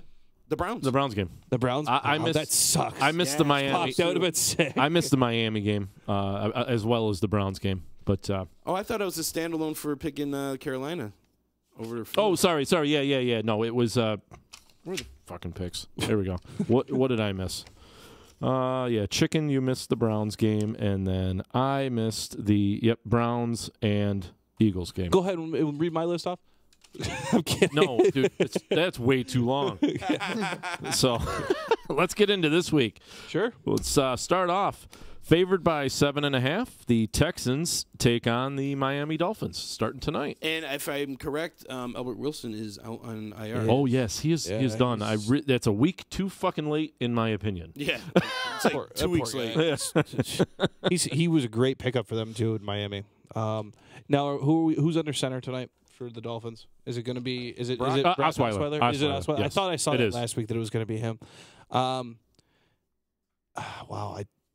The Dolphins have I'm going Houston here. Yeah, I'm gonna. Their defense is on fire. Their offense is mediocre, but Deshaun Watson is there, so I'm fine with it. And Hopkins is probably against that Miami's D tonight. Hopkins is just going to fire. Hopkins, Fuller, those guys. Yeah, you're right. He made such a sick catch last week. He's kind of a highlight. He's a highlight reel. He's a sick catch every week. Yeah, he's a highlight reel. So do you pick against this? Do you? No, just straight up flat. Like I said, we just use the Vegas line as a reference. We like to bitch about the lines. Okay. That's all. Yeah, like how fucked up some of them are. So. Hey, John, sweetheart. Thanks, K-Robot. Always makes me feel good. So, Melanie, where are you going? You're going Texans? Going Houston. Yeah, Chicken. I can see why she asked about that line because that's a weird line. Yeah. Like I don't know if I'm buying that line because Miami's sneaky better than they have than you think on paper. Especially you go to bet that like on the Thursday night game, like no problem. Yeah, but that paper's recycled. The Thursday night games have been like shit, like blowouts, and tonight will be like a 3-point game. You're right. I'm gonna go Houston, Texans. Overtime. Houston was like my dark horse team to go to the Super Bowl this year. And they started off real rough. They are the first team to go from 0-3 to first place by week 7. Yeah, they're in a 4-game win streak. I think they're starting to get their swagger back. The defense is playing well enough where like Deshaun Watson doesn't have to pull tricks out of his ass, and I feel like he can kind of settle in a little bit and not have to like force things. They got my boy Clowney. See, more Gamecock love. There you go, Clowney. I mean, J.J. Watt. Yeah. I mean, and then you bring in. What's his name? Honey Badger. Yeah. I mean that team's Walter Matthau. Yeah. And don't forget Merciless. Merciless is back there. I mean, they got a good defense. Yeah, they still have Jonathan Joseph. And again, another Gamecock. Good cornerback. And my Gamecocks. And the Tigers too, because we hate them. But they got Deshaun and New. That's a four Texans. Four Texans. All right. And anybody out there watching or listening, what are your picks? Post them up on Facebook. Let's see what you got. Let's see it. All right, so the fucking Eagles are going to go to England and play the Jaguars. So this is on a neutral the field. London game. Yeah, this is the London game, 9:30 morning on Sunday. I hate these games. And a starting quarterback, you have what's his guy's name again? Blake Bortles? No. It's going to be Bortles. Yeah, it's Blake Bortles. No, Blake Bortles is starting. Oh, is he? Yes. I thought what's his name was? Cody Kessler? Yeah, that guy. Right. He could make an appearance, but I just the Jaguars are not the same team. Well, neither are the Eagles. Right. Top three cornerbacks are out this week for the Jaguars as well, folks. So yeah, I'm going Eagles. Yeah, I'm gonna go Eagles. Neutral field. Yeah, but still, the Jaguars are home. Right, it is their home. I mean, Let's wants not- to move let's- that team there. Let's not go down this There road. you go. I mean, that's. Am I going to start yelling? Is it really? Yeah. Do I need to start yelling? This is where we need a Billy Madison Happy Gilmore. Are we all want to go to your home? Are we all going Eagles on this? Yeah. Yeah. I don't see why not. Caleb? Yeah, I'm going Eagles. Yeah. I mean, we're probably all going to pick the same on the next one too. We're all going Browns? Yeah. No. I'm telling you though, these division games. Last time they're always close. I mean, Eight's way too high. That one went to overtime. Yes, it did. Eight is tied. fucking They tied. ridiculous. Right, yeah. Eight's ridiculous. There's no fucking chance. Steelers are going to win, but The Steelers- by like, I'm going 2. I'm even going under 3. I'm going 2. For what? The Steelers win by 2. It's the Steelers win by 2. No, Sure? no Lev Bell. No Lev Bell Did report. you see Juju Schuster purchased $100 in lotto tickets to try to to pay for Le'Veon Bell's contract? Did he? Yeah, Really? yeah. He put up a tweet today about it. It was pretty funny. That's really funny. Big surprise here. Dave Bandich is saying the Brownies. The Brownies probably put up a better fight. Ooh. But I'm telling you something. I'm going Pitt. It's in every Pittsburgh time I this pick time. Browns, they lose. Every single time I pick the Browns. So I was in a survivor pool for like the past couple years, and last year I won it because every week I would just pick. We only had to pick one game, and you couldn't pick the same team twice. So once you eliminated them, I just picked whoever the Browns were playing. But you couldn't do that every time. I Last year you got to could. the point. Last year I could because everybody else lost before I had to worry about the repeat game. Oh, okay. Yeah. Yeah, I know. I was like, what am I going to do? I was like, I'm just going to pick whoever the Jets were playing. That was my backup. That's Sill's method for but use the Bills. Yeah, and I lost. So this year, I was like, all right, just everybody, a couple of my friends that do it, they were like, are you sticking with your method? I was like, yeah. And then they tied. And so I technically, the first You game, lost. and so I That lost. sucks. Yeah. Damn it. Browns. I'm going Steelers on this game. The Steelers. Yeah. Steelers. Caleb? Yeah, I'm going Steelers. I got to do it. I can't. It's going to be close, but if they tie in Cleveland, theory says, the Steelers are a better team. Steelers win this game. They're coming on lately. And they're home. Stuff. Yeah. And Cleveland hasn't shown me. They show me signs of improvement, but not to knock off the Steelers. Next game, I'm going to say Chiefs and Broncos. Chiefs. I mean, how are you picking against the Chiefs? I know. From Chiefs, Kansas City. Everyone's talking about the Rams, and for good reason. I mean, these guys, they're amazing, but the Chiefs are freaking amazing, No, too. they've already played, and it was close. What was it, 3-point game last time? Hot defense in Denver. Right. Yeah. I was wrong about. Right. Hot defense. But this is at Kansas City, too, though. Correct. It's at Kansas City. I mean, it's good. I mean, Kansas City's going to win this fucking game. I mean, I don't like Denver. I don't see an answer there. Kansas City's defense is starting to come on. Yeah. But you still have to stop that. Let's say 38-point offense. Who's Denver's offense at this point? Demaryius Thomas, Emmanuel Sanders had a good year. Emmanuel Sanders had a really good year. The two running backs that they've had haven't been too awful, Lindsey and Freeman, but it's just nobody like overpowering really.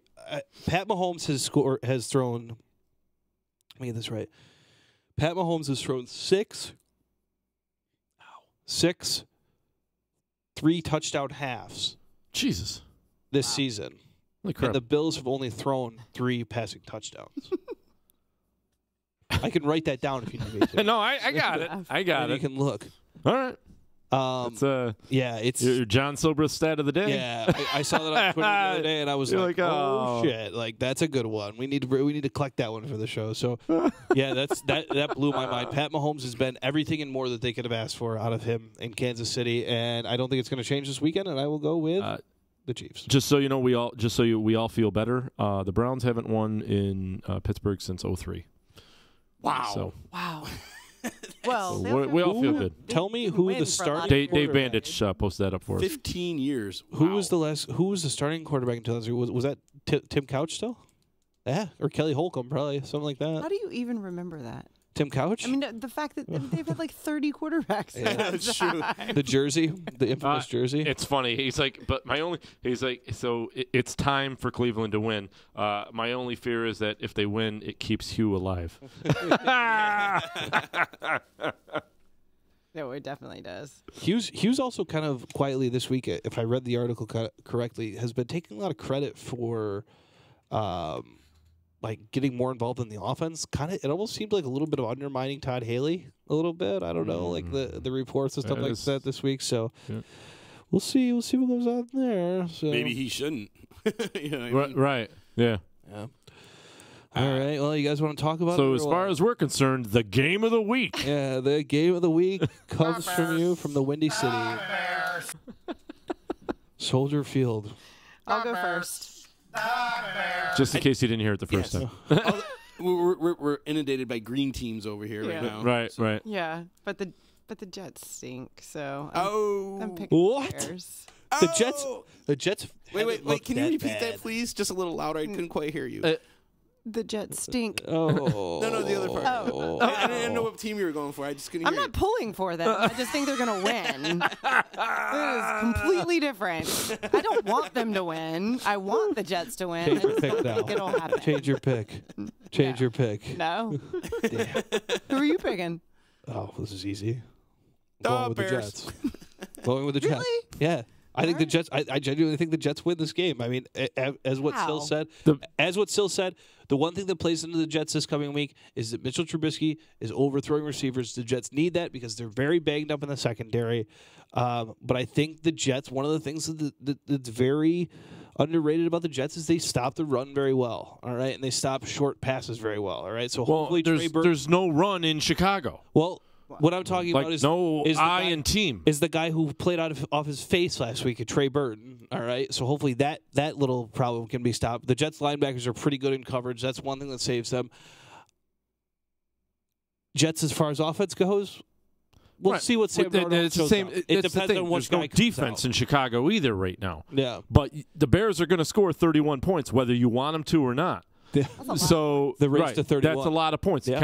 Can the Jets score 31 points? I don't think so, but I don't think they need 31. I think it's that's what I don't think either. So that's why I'm going to pick the Bears. Just being a realist, that the Bears' offense is as bad as Trubisky is high powered. I have to correct you on saying bad. I don't think it's bad. I don't think Trubisky is being bad. I'm not a fan of taking a poke 40 yards down fucking field when all you need it's 3rd and 3 and you're trying to keep the defense honest by taking a fucking 40-yard bomb to Tariq Cohen on 3rd and 3. Was that his call? Was that whose call? Trubisky's call. I have no idea. We're not in the huddle. Why put it on Trubisky then? No, I'm calling it on the off. He's just saying he what the fuck? Where was my point? Never mind. We were talking about the overthrows. No, you're right. How so he overthrew Tariq Cohen on that. But my point is the point I was trying to make earlier is when you got Kevin White, who is he was a number 1 draft pick. He was top 10 number 1 draft pick, and granted he's been hurt. First round pick. And you're throwing balls to Josh Bellamy, like deep balls to Bellamy. Why? You got Gabriel. You're paying Gabriel. You're paying Robinson. You're paying all these guys better than him. Why the fuck is this guy even in the game going for those passes? And I can't even argue with you. And Bellamy, and if you look, I've lost faith in Bellamy. I seen replays where you see Trubisky going like this, where Bellamy's in the end zone and he's trying to tell him to cut and he's not moving, and he overthrew him on purpose, so he was not getting intercepted because Bellamy's not running the right routes. You know what I'm saying? Put the right personnel in there.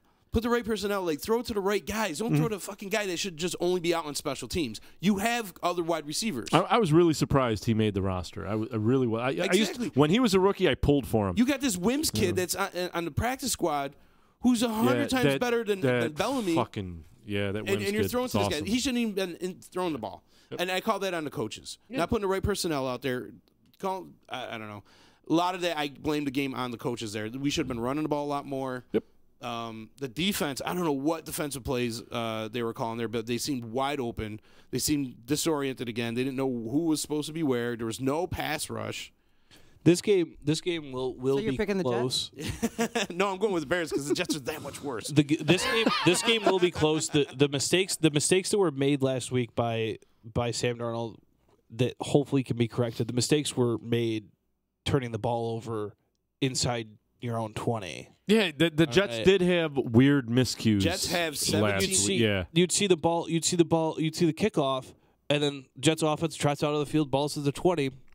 Then he'd throw the fucking pick, and it's like he did that twice. How do you can't win doing that? So hopefully the mistakes get minimized. I believe the stat is the Jets there was a couple of fumbles, a lot really weird drops, and a bad punt. The Jets have 17 giveaways on the season, which is I think like second or third in the league. Yeah. And the Bears have 17 takeaways, which is second in the NFL.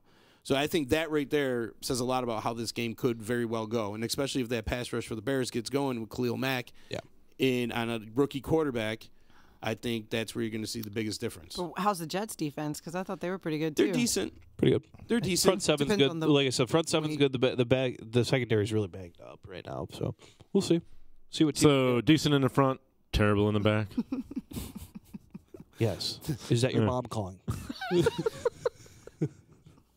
Silver's mom always calls in the middle of the game. Is that who you were greeting on the phone with that? Hey, Mom! The meatloaf! Well, here's a fucking joke of a line for the next game. I know. How is this a pick'em? Yeah, this is. You got to give Washington at least 3 points. You got to give Washington at least 3 points. Yes. Well, coming off a big win in Dallas, but they're away, so their 3 points are at the pick'em. Not a bad point. Yeah, but the Giants just all right. They got rid of their main run stopper in Snacks. They got rid of their top cornerback. They just traded away Eli Apple. Now the team's got to readjust. They got to readjust to playing without a guy like Snacks. Eli Apple, I think he's been hurt enough. I think they can overcome that without And you got Landon Collins, you got Jackrabbit Jenkins, and some of these other guys, which I think is I think they can overcome with it.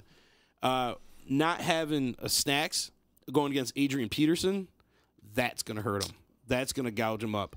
But then again, on the other side, this friggin' kid, this Barkley kid, reminds me of Adrian Peterson with a sprinkle of Barry Sanders in there. Yeah, he's nice. Amazing. He is nice. I wasn't really buying the hype at first. And Where did Caleb go? I think he went to take a nap. I don't know. I think he's taking a nap back there. I thought he was going pee. No, then he went to go get a beer and grab me one. Yeah, sorry, I had like a sneezing.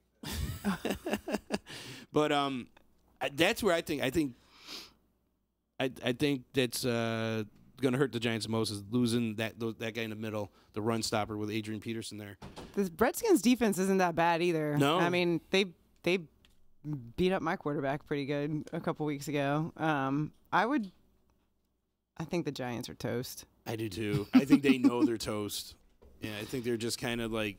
I thought last year they probably thought, what, we had a bunch of guys hurt. Odell was hurt, whatever, and then they think, well, we'll just patch a few other guys in here. We'll put a stud running back there, and we'll be all good. And they realize they got a lot more problems than just. Damn it! Last 3 games they've played, home team has won. Really? Yeah, I'm picking the Giants. You guys are. Yeah, but the Giants have been this bad. 1-6. Redskins are 4-2. Jeez, this one's tough. I mean, Gary checked and he said that Caleb was dropping a loaf or dropping a deuce. Close. But I'm going Redskins on this. Giants look like they got issues, man, and now they got rid of all these guys. It's just bad. They definitely have issues. I just don't know which Redskins team's going to show up. I mean, Saquon Barkley's amazing. Odell is great, but Giants. Eli can't get. You're picking the Giants? I'm going with the Giants. Well, I'm getting up on Caleb again. I'm going with the Giants. Home team here. Melanie? I'm going Skins. Skins. There we go. 2 Skins, 2 Giants. Detroit Lions, Seattle Seahawks.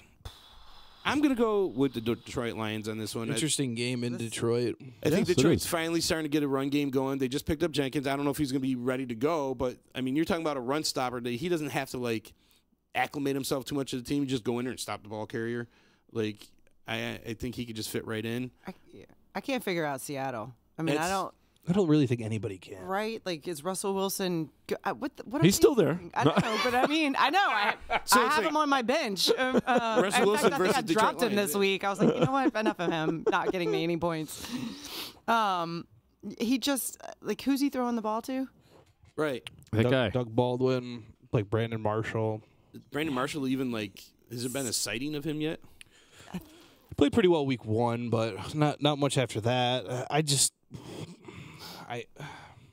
I'm going Detroit based on the way Detroit's been playing. I think they've been playing really well. I think Matt Stafford's kind of found it, and I think Detroit's going to kind of make a nice little push here toward the end of the season. They're starting to get a little bit of a running game going with Blunt and Johnson, Kerwin Johnson, or Kenyon Johnson, or some Kerryon Johnson. Kerryon, thank you.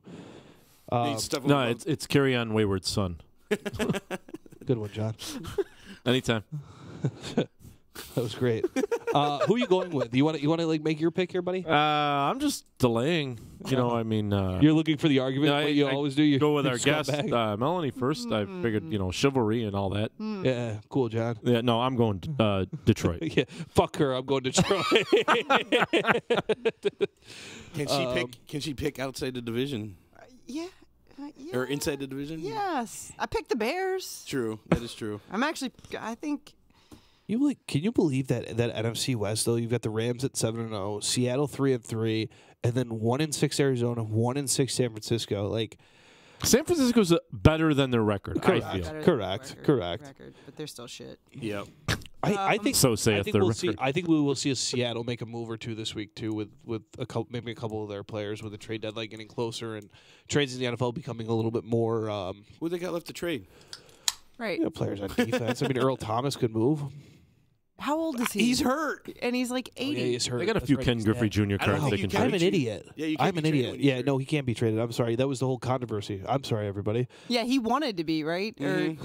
That's why he's flipping. What was off. I doing in the other room? I don't know. Who? Dudes. There you go, John. I mean, I'm picking the Lions. It's hard for me not to go with Russell Wilson because I mean it's still Russell Wilson, but I just think the Lions got more going on for him. Yeah. Unfortunately. Now I'm rooting for Seattle in this game. I mean, you look at it this way. Bears beat the Seahawks and lost to Miami. Detroit Lions beat Miami. And they also beat the Patriots. And the Patriots. Yeah. So That's a good idea, Dr. Faggot. Gets me with that every week. I'm going Lions. 4 Lions? Yeah. Yep. I mean, both of them are 3-3. They're not. I don't know. I mean, it's kind of a push. I agree. That's a tough one. All right, the Cincinnati Bengals and the Tampa Bay Buccaneers. Bengals favored by 4.5. They're at home. Is this the Bengals are on the down slope? Lost a couple in a row. Yeah, will you pull them up? Oh my God! Just relying on the internet. I mean, they looked really lost last week against Kansas City. So Tampa Bay looked pretty good. I mean, it seems like they're kind of Tampa Bay. It really looked to me they're kind of spreading the ball around. Deshaun Jackson's getting his touches. Mike Evans. I think that's what they really needed to start doing again. And I think Peyton Barber's been pretty good out of the backfield there. O.J. Howard's been very good. I mean, quietly. I think it's very underrated the tight ends that are in Tampa Bay. O.J. Howard and Cameron Brate are both very, very good tight ends, and it's a very, very good duo. And as we saw in New England, duo of tight ends works out well. What? So, dude, the fucking difference between these teams is astounding. Really, Tampa Bay has the number 1 offense. All right. Yeah. And in the league. Yeah, as far as yards go, yards, yes, yeah, Tampa Bay. Yeah, all right. They sling the ball. And Cincinnati has the 25th. Okay, now defenses, they're really similar. Tampa Bay 29th, Cincinnati 31st. So what the hell? Yeah, I mean, I have to put my tail between my legs, I think, on this one, and take back what I've been saying about the Buccaneers. I mean, I knew the move was to go back to. I think I'm going with the away team on this one. Yeah, I mean, I am too. There's just a lot of what I've noticed in Tampa Bay is there's always that I've noticed over the last few weeks too. There's always that big play threat, and they've shit the bed since Burfict came back. So yeah, and that guy got fined a shit ton of money too because he's a headhunter. So somebody started a GoFundMe for that. They've raised all of $10. Really? I hope that's true. Yeah, I'm going Tampa Bay. Who the fuck would give their own hard-earned money for a fucking multimillionaire to pay his fine? And that guy's He's a douche. People didn't correct me if I'm wrong. Didn't people give Kylie Jenner like millions of dollars because she wanted to become a billionaire and she was like $100 million short? So like this is our world we live in. Okay? I groan in pain. Oh my God! But in the meantime, there's families going hungry. But like, let's make this person a billionaire. Yeah, let's make him richer. That's ridiculous. Unreal. Tampa Bay's defense didn't look so bad last week. I mean, they were made to look pretty good by Baker Mayfield, but. I'm going Tampa Bay. I'm with you on that, Caleb. I don't agree with you much or often. I don't want you to either. Don't like you that much. Don't get used to it. 4.5 for the Bengals it's probably more like 2. But as Melanie brings up a good point earlier, it's a lot about where these games are played. So and the lines will move before the game. So Melanie, who are you going with? I starred Tampa Bay. I think I like it. I'm picking them. I'm going to go the odd man out. I'm going Cincinnati. I'm going Cincinnati. Tampa Bay hasn't played very well against good defenses. And, Cincinnati doesn't have a good defense. 31st defense. They're worse than Tampa Bay's defense. They should be better. They were playing better. So your argument is... They were playing better. I don't know. I'm going Cincy. Please start that sentence over again. I'm going Cincy anyways because every time I go with Tampa Bay, just like the freaking Atlanta Falcons, they always lose. Don't pick with the So I'm going Cincy. All right. Well, thanks, chicken. Carolina Panthers and the Baltimore Ravens. Appreciate the layup. Be a pretty good game. This is a good game. Baltimore, talk about a good defense. Yeah. Baltimore's defense is freaking awesome. Yeah, Baltimore poor Justin Tucker. I feel so bad for Justin Tucker. I should start a GoFundMe for poor Justin Tucker. Poor Justin Tucker. For a whole Kylie Jenner reason too, right? Justin Tucker. I don't know. Carolina coming off that hot fourth quarter, as John talked about, but they looked fucking miserable for the first 3 of them. Yeah, they did. Well, McCaffrey had a little spurt here and there. Yeah, and then he's quietly been pretty good. Yeah, but they just they don't go to him on goal line. They don't. It's just stupid. They don't. I think Cam calls his number a lot. He calls his own number a lot. Yes, right. Yes. Well, he's Superman. Yeah. Mm-hmm.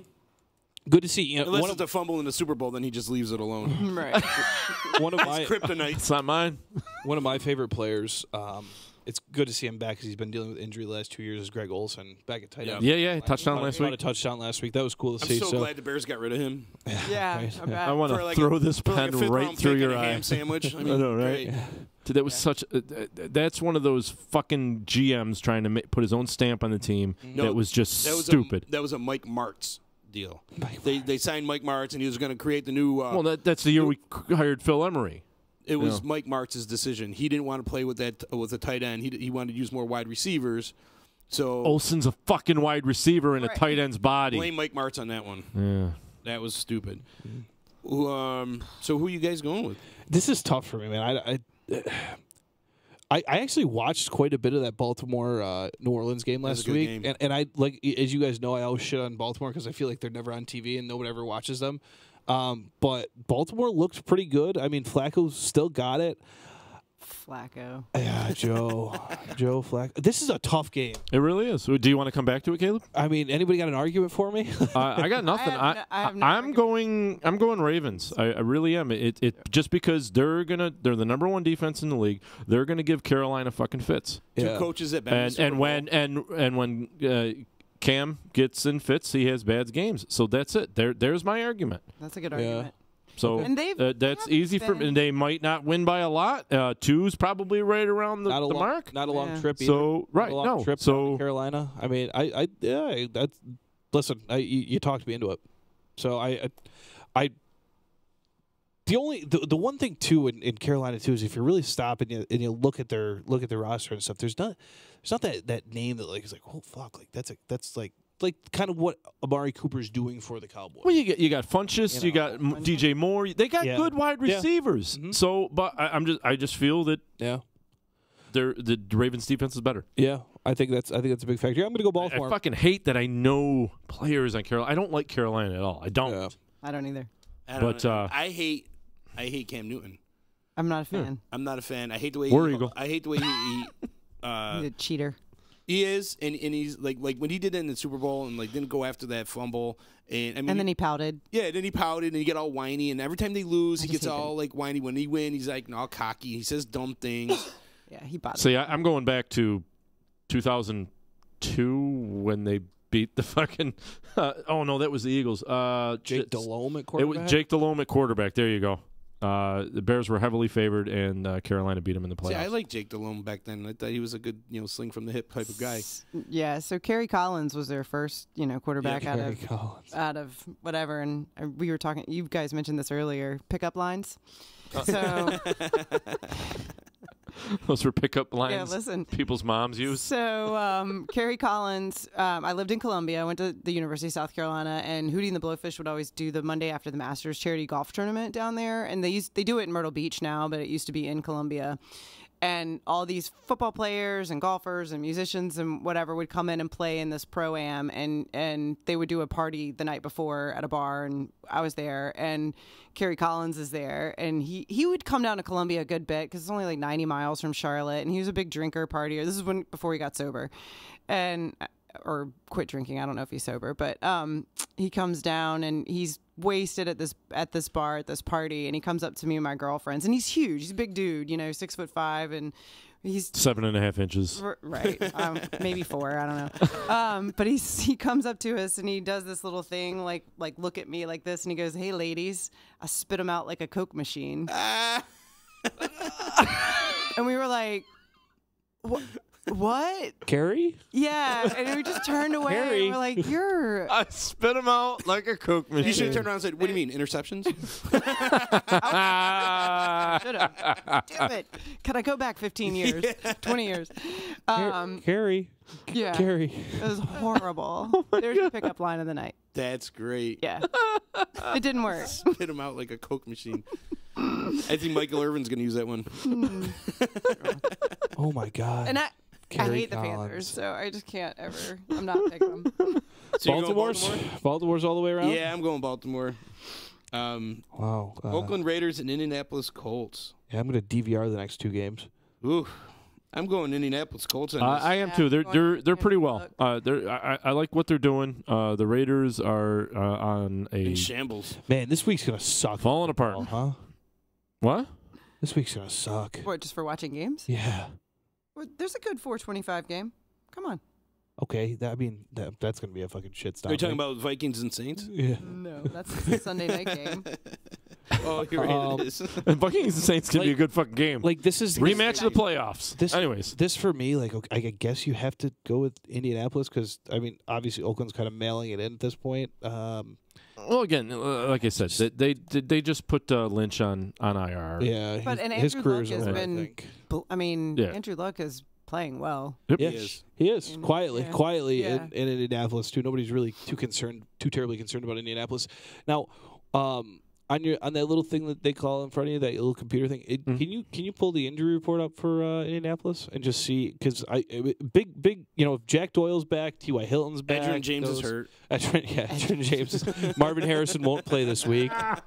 Yeah, Peyton Manning guy. So, because those injuries are really what kind of, and they kind of made it through when they played against the Jets and stuff too. So I mean, Jack Doyle and Doyle rules. Yeah, right. But Eric Ebron's played pretty well does too. So, oh my God, dude, they got like I got to scroll through this. Who are you looking for? They've got like a big one. Adam Vinatieri's on it. Yeah, I dropped injury him report. this week. Yeah. Who are you looking for? Groin injury. T.Y. Hilton, Jack Doyle.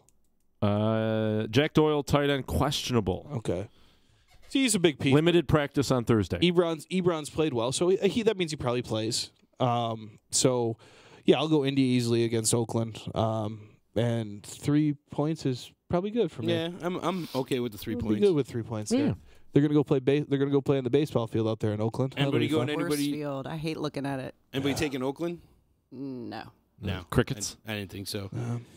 Oh, here's a good one. Yeah. It's a barn burner. Arizona Cardinals and the San Francisco 49ers. This game should be awesome. I am going to go right. To poop on. I'm going to go right ahead. I'm going to make this real simple. I love San Francisco. The injuries have killed them. I'm interested. I think Arizona comes out with a little bit of fire under their ass. Byron Leftwich is Byron Leftwich, and I think David Johnson really gets going. I think this is a good. San Francisco's defense is. This is a perfect game for them to make a statement. Exactly. So I think it's good. I think this will be a really, really good game for David Johnson. So that being said, when you're doing your daily fantasy, get a little bit of David Johnson action because he's going to be cheaper. How's the Niners' run defense? I mean, their defense has always been just kind of middle of the road as of late. So pretty good, John. The Niners' run defense is tied for 22nd. Okay, not very good. And Arizona's is 26th. So basically, they're about 73 yards away from each other. Now, is Rosen still quarterbacking? Yeah. You can't go back from him. Well, I didn't know if he got hurt because... Oh, he got absolutely killed, in that game. Yeah, I'm kind of going to go lean for San Francisco in this game. Don't blame you. Don't blame you. San Fran is a good as much as I really want to jump onto the Arizona train right now, San Fran's a good team with just a couple of bad breaks. They're a well-coached team. Yes. They're a well-coached team. They got a lot of guys fighting hard. C.J. Beathard's not that bad. No, he had a great game against the Packers. He reminds me of that He's Jacoby enjoying his Brissett, 1 year left in the league. Yeah, he's like that Jacoby Brissett type, where like you think he's gonna suck really bad, and you're like, actually, he's not that bad. He just doesn't have a lot around him. Yeah, and he's not the starter. Like he wasn't supposed to be the starter. I don't think the offensive coordinator was the entire problem with the Arizona offense. So yeah, that's why I'm going San Fran. Sure. You're picking San Fran? I am also picking San Fran. Yeah. I'm going to pick the Cardinals. I want David Johnson to have a good game. Cardinals at home, David Johnson gets going. He's been killing me. Yeah. All right. And who's the running back for San Fran? I forget this kid's name. Matt Barada? Yeah, he's been freaking unreal. Yeah. That's a tough game. I mean, I could make the argument for San Francisco to win that one, too. Like, if we have Garoppolo in this game, I mean, they're a whole different team. But they still had a decent defense. They still got the tools around them. And Beathard's like, I mean, he took it to Green Bay and almost won that game against Green Bay. Yeah, you got a tool around you. Yeah, I do. There he is. Is that your mom calling again, John? Yes. She wants my meatloaf. Anyways, let's move along. You guys are in your 40s. So the Rams versus the Packers. And you're right, this is a great game because you know what? The Packers are going to get their fucking asses kicked. It's going to be fucking great. Every second of it, too. Fucking running around in my underpants. And you know it. Oh, God. But you know what? You have Aaron Rodgers, so there's always a chance. Let me circle Los Angeles Rams quicker than anybody else here. They're a 9-point favorite. The Rams are like watching a video game play. I mean, they're just every possession. It is that awesome, It's like if you put the fucking Madden game on and just played against the computer on rookie difficulty. They're just blowing through teams. Green Bay's offensive line, I believe, is a little bit banged up as well. So that's not going to help the stopping Aaron Donald, who had 4 sacks last week. Yeah, I picked him up in one of my four, not 1, not 2, not 3, but 4 sacks. Okay, this is sick. Okay, so the Rams have the second best. The Packers have the 4th best offense. Okay, defensively, Rams 7th, Packers 8th. Mm-hmm. Wow, I didn't think Packers. I did not either. They do sometimes, mostly ish. It's like, wow, this game could be closer than we all think. Yeah, I hate the 9 points. I think that's a fucking. I think 9 points is ridiculous. It's a joke. No, it should be way higher. But I think 17. Like 17. I think the Rams have way more ways to kill you. I mean, what do you get 7 for being home field, right? Yeah. Or is it 3? 3. See, 3. 2.5 to 3. You get Gurley. Todd Gurley. Todd Gurley's We're not stopping unstoppable, Todd. man. We're not stopping Todd Gurley. I'm almost saying Todd Gurley scores more than the Packers offense. That's where I'm willing to go with this. It's hard to argue with that. Am I willing to put a jar of applesauce on it? If he gets past the front line. Chicken's like, what the fuck do I want your applesauce for? What's that? What the fuck are you talking about applesauce? I just we made some fresh applesauce last night, so I bet you did. got some I bet you did. to wager. If you guys don't want it, fine. I don't give a shit. I mean, you know how good my fucking apple crisp was a couple weeks ago. Yeah. Why didn't you bring any tonight? I just wanted to put some money on it. Anyways. Why do you keep holding the fucking container of applesauce? There, it is. You can see it. I think it's just container of applesauce. All right, I'll bet your applesauce on it because Green Bay. I mean, you're still talking about Aaron Rodgers. They're gonna put up their points and they're gonna like take shots at the end zone. What are you gonna give him? Your Todd special Gurley's sauce? Todd Gurley's just gonna need like 3 touchdowns. You gonna give him your special sauce if you win? Yeah, I'll give him my special sauce. I'm going Rams. You guys could fucking duke out what you want to talk about. I'll be back. You got to sneeze or poop or? Both. He sneezed then pooped. That happens. Never trust a fart. So are you going to go with your Packers? Come on, Mrs. Simpson. Are you going to be a homer? I don't want to be a homer. Or are you a realist? I am usually a realist. There we go. But but hold on. Just wait a minute.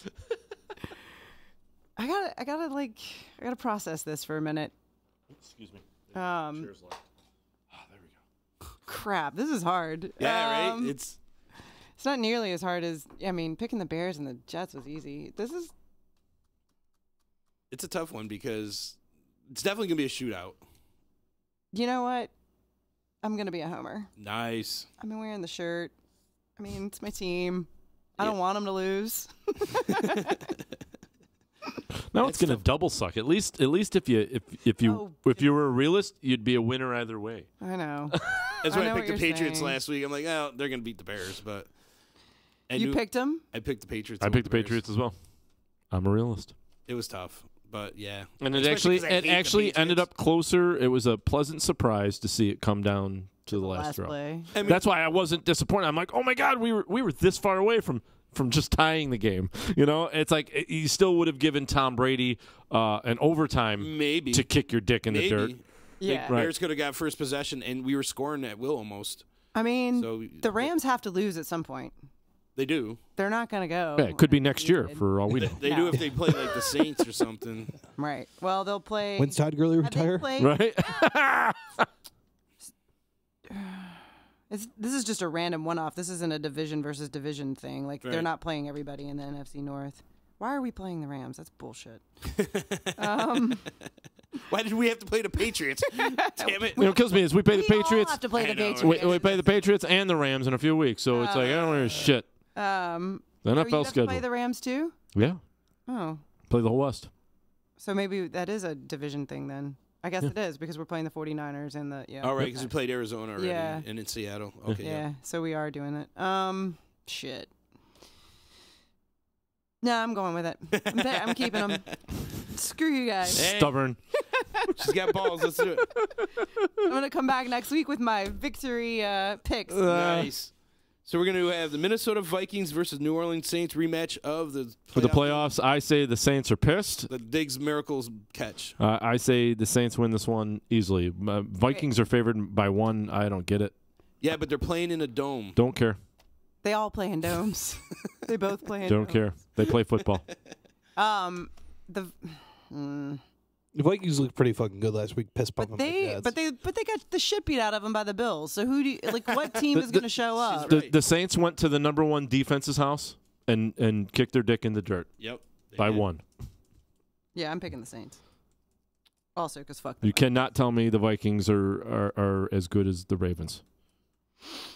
No.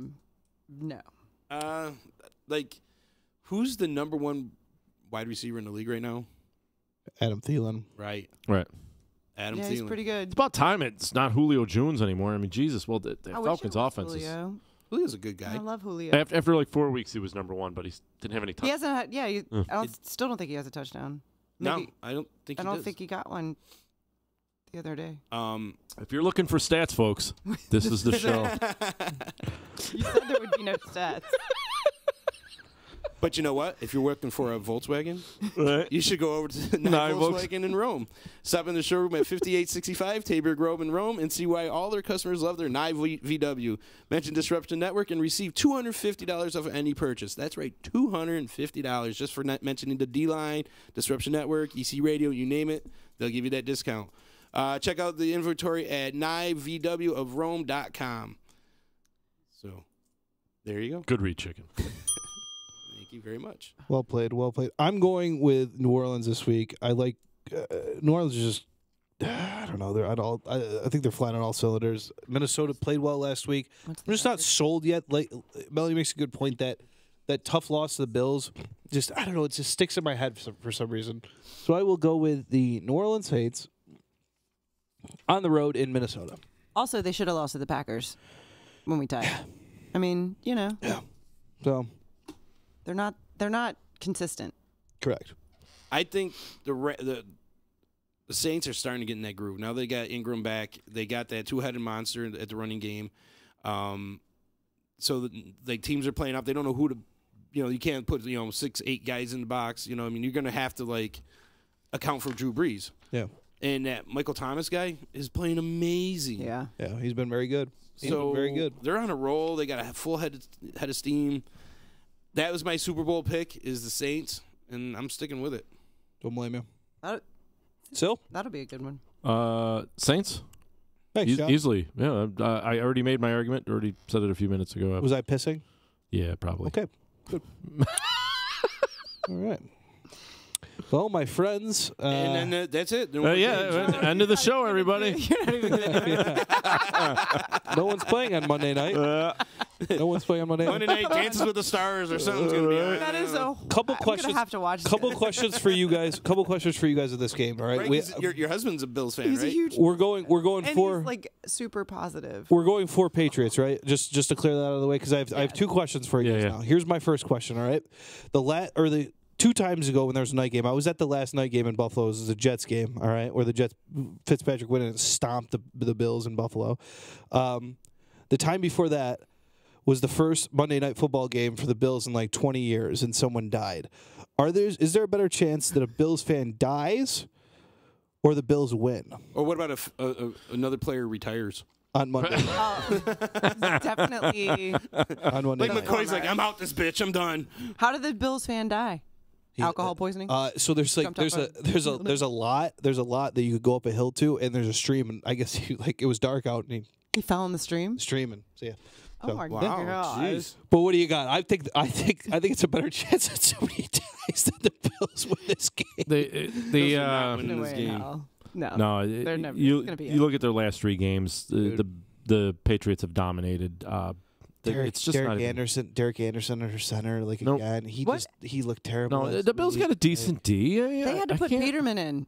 Yeah, I mean that guy's horrible. The Bills got the 4th ranked defense in the league, but you're going up against the 10th ranked offense. Really the best player. And you're going against Brady and Belichick. Let's just face it. Right. You're going against the system.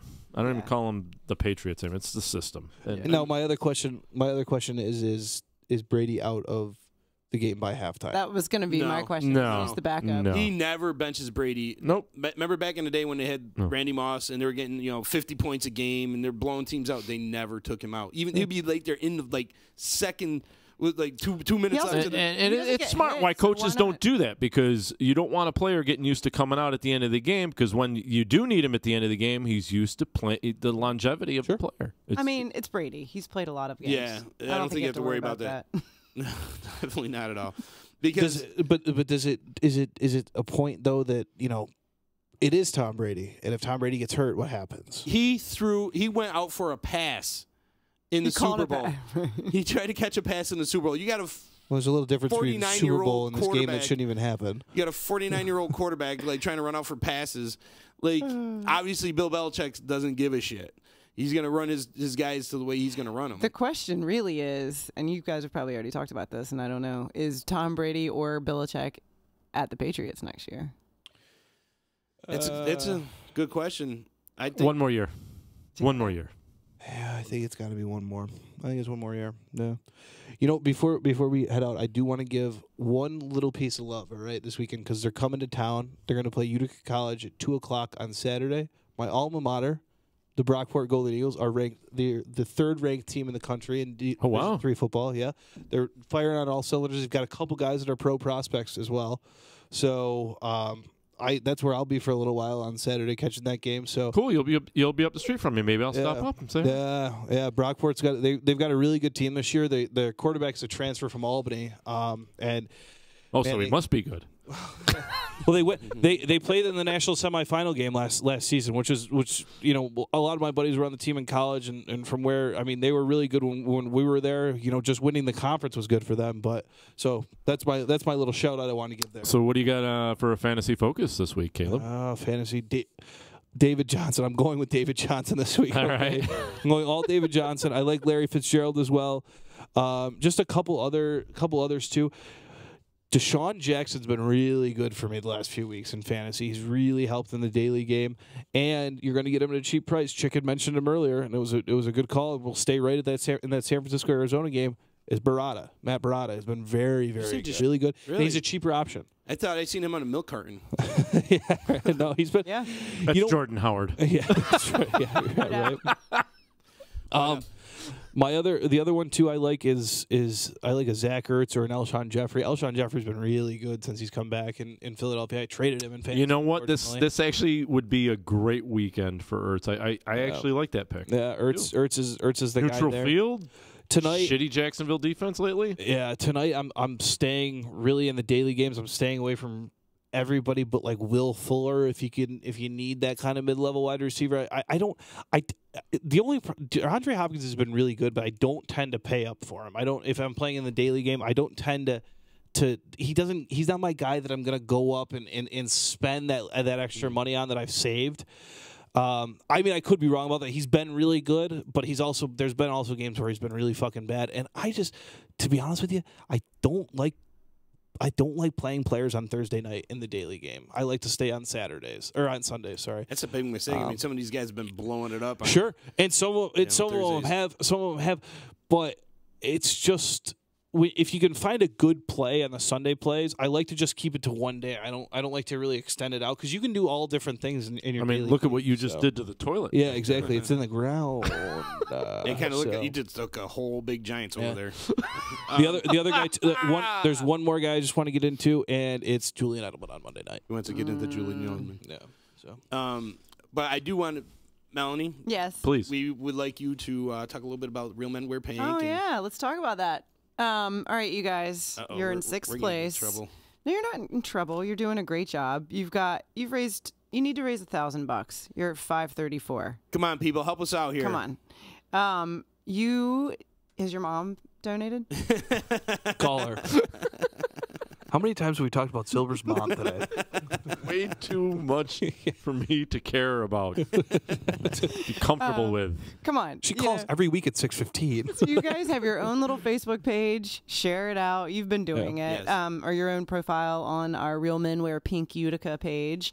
Right now, John Caladona is in first place from Clinton Tractor. They donated a Ferris lawnmower that we raffled off and raised over $20,000. Wow. Great. That's awesome. Yeah. That's cheating. And that's awesome of him to actually. That's not all his money. That went out to relays and strides teams. And he stuff. donated a friggin' tractor. I know. It's awesome. Yeah, they're awesome. So plug for Clinton Tractor. They're doing great. Talk a little bit about what I mean. I guess it's kind of common sense, but what is this? What does this money go to? On a local level, I guess. Yeah, that's a good question. Yeah. So this is Real Men Wear Pink is for breast cancer awareness, and it's tied in with all of our breast cancer programs that we do at the American Cancer Society. Specifically locally, we have what's called Reach to Recovery, which is women that have been through breast cancer.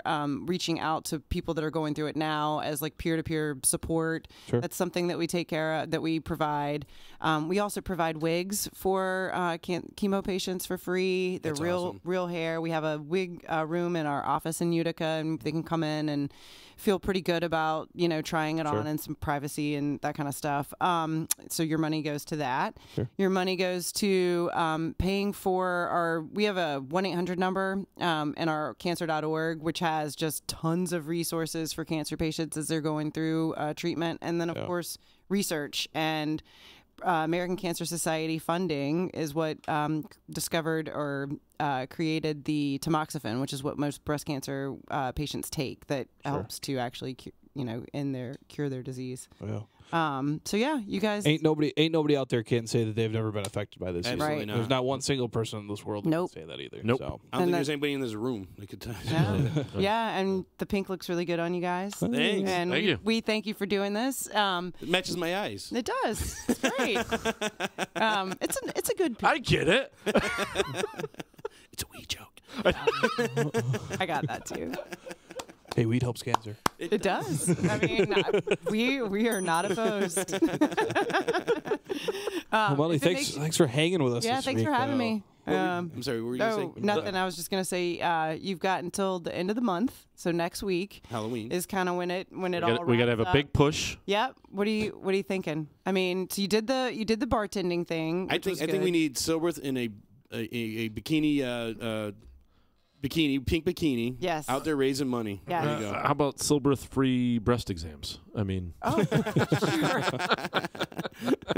sure. Remember, guys, men can get breast cancer too. That's right. That's true. Yes, it's totally true. You don't use your mouth, by the way. Oh God. Oh man. Yeah, we got to get you guys get you a good. I mean, pink bikini. Yeah, I could see it. And we've had people. I'm a one-piece guy. You can do that. Only it has to have polka dots, though. One piece at a time, he means. One boob.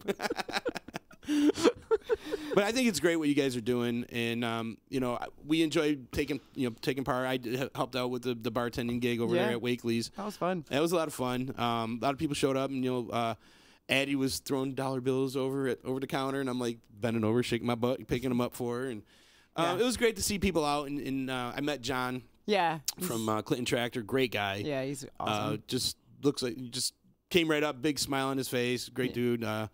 So it was a good chance to meet new people too. Yeah. And help out, and we come around, we look like a bunch of jackasses on here all the time, but it feels good to give out and help. You guys do a great job, just not only just with this, but in the community in general. You're always doing stuff for the veterans and for cancer patients right here that you guys are doing awesome. We appreciate it, and we're glad that you're helping spread the word and taking part. And you can nominate somebody for next year if you want to. Oh, cool. To kind of carry on the torch. And Facebook is always a great place to ask. You can text people. You should totally text your mom and ask. You can send the link directly on your phone. It works. It's just like Silver's moms count up to 12. I think it's more than that. But yeah, we're glad that you guys are helping us out.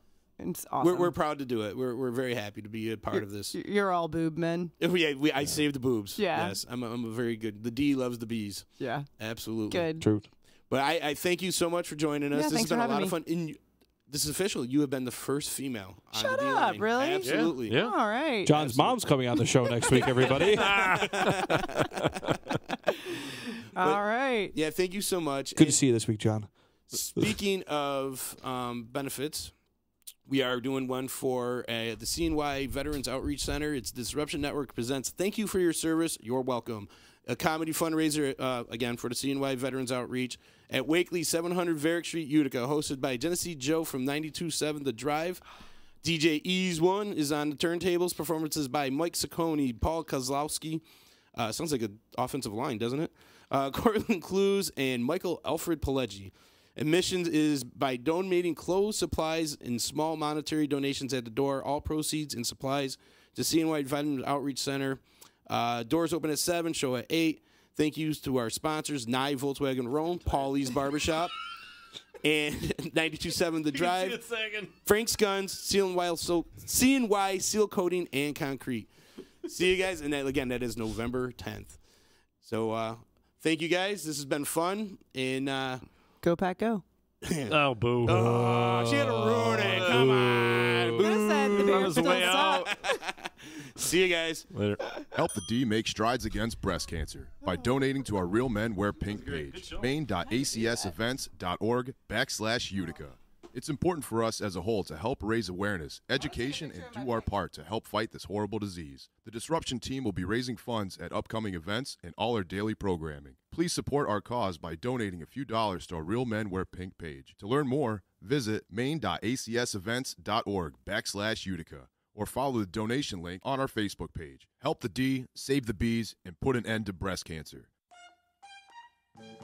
Thank you for your service, you're welcome. A comedy benefit show for our veterans. In support of the Central New York Veterans Outreach Center. On November 10th at Wakely, 700 Varick Street, Utica, join Disruption Network as they team up with 92.7 FM The Drive for this night of laughter. The evening will be hosted by Genesee Joe from The Drive. Performances by Mike Ciccone, Paul Kozlowski, Cortland Kloos, Mike Pileggi, and DJ Ease One. Admission is by donation only. Please bring clothes, socks, gloves, non-perishable food items, or a small monetary donation. All donations will go to the Central New York Veterans Outreach Center. Saturday, November 10th at Wakely's on Varick Street. Doors open at 7 p.m. Show starts at 8 p.m. Thank you for your service is sponsored by The D, 92.7 FM The Drive, Paulie's Barbershop, NYE Volkswagen of Rome, Frank's Guns, and Central New York Seal Coating and Concrete. So you just bought your dream home, and now it's time to move. Let's face it, nobody likes to move. All the packing, unpacking, lifting, upstairs, downstairs, and broking everything, including your back. Let the professionals at EJA Moving Company take all the stress and pain out of your move. Competitively priced moving, relocation services, office moves, and complete packing and unpacking services. They work with everybody to make it simple and easy for you to move and relocate. Call EJA Moving Company at 315-335-0516. When it's time to relocate, have EJA Moving do all the work for you. Hit them up online, ejamoving.com. Hey, Disruption Network. This is Mike Sacco, the general manager at NYE Volkswagen of Rome. If you don't know me by name, it's only because you have not received the best deal. There's only one reason to leave Utica, and that's to come see me in Rome and get the best deal on your next new, pre-owned, or certified VW. Mention that you heard this ad from Disruption Network and receive $250 off your next vehicle purchase. You'll know why our customers say, I love my NYE VW. Come see us at 5865 Rome Taberg Road in Rome, or visit us online at NYEVWofRome.com. The Property Sisters of the Mohawk Valley was born when 3 top producing agents with over 25 years of combined experience selling real estate joined forces to take real estate to the next level. We practice with honesty, integrity, and the knowledge to help make the buying and selling process easy and stress-free for all of our clients. We pledge to always make our clients our top priority from start to finish, and even after the house is closed. We will always be a valued resource for information and assistance for our buyers and sellers. Our customers over the years have become not only past clients, but great friends. As we join hands together as the Property Sisters of the Mohawk Valley, we look forward to serving our clients and our community and making a positive difference. You can reach us at 315-601-9630 for all of your real estate needs. The Disruption Network is making moves. For upcoming events, news, interviews, and new daily programming, keep in the loop with us at DisruptionNetwork.net. Like, follow, and subscribe to all our social media. And check out all our podcasts on iTunes, Google Play, Stitcher, and Spotify. Get up on the D, DisruptionNetwork.net.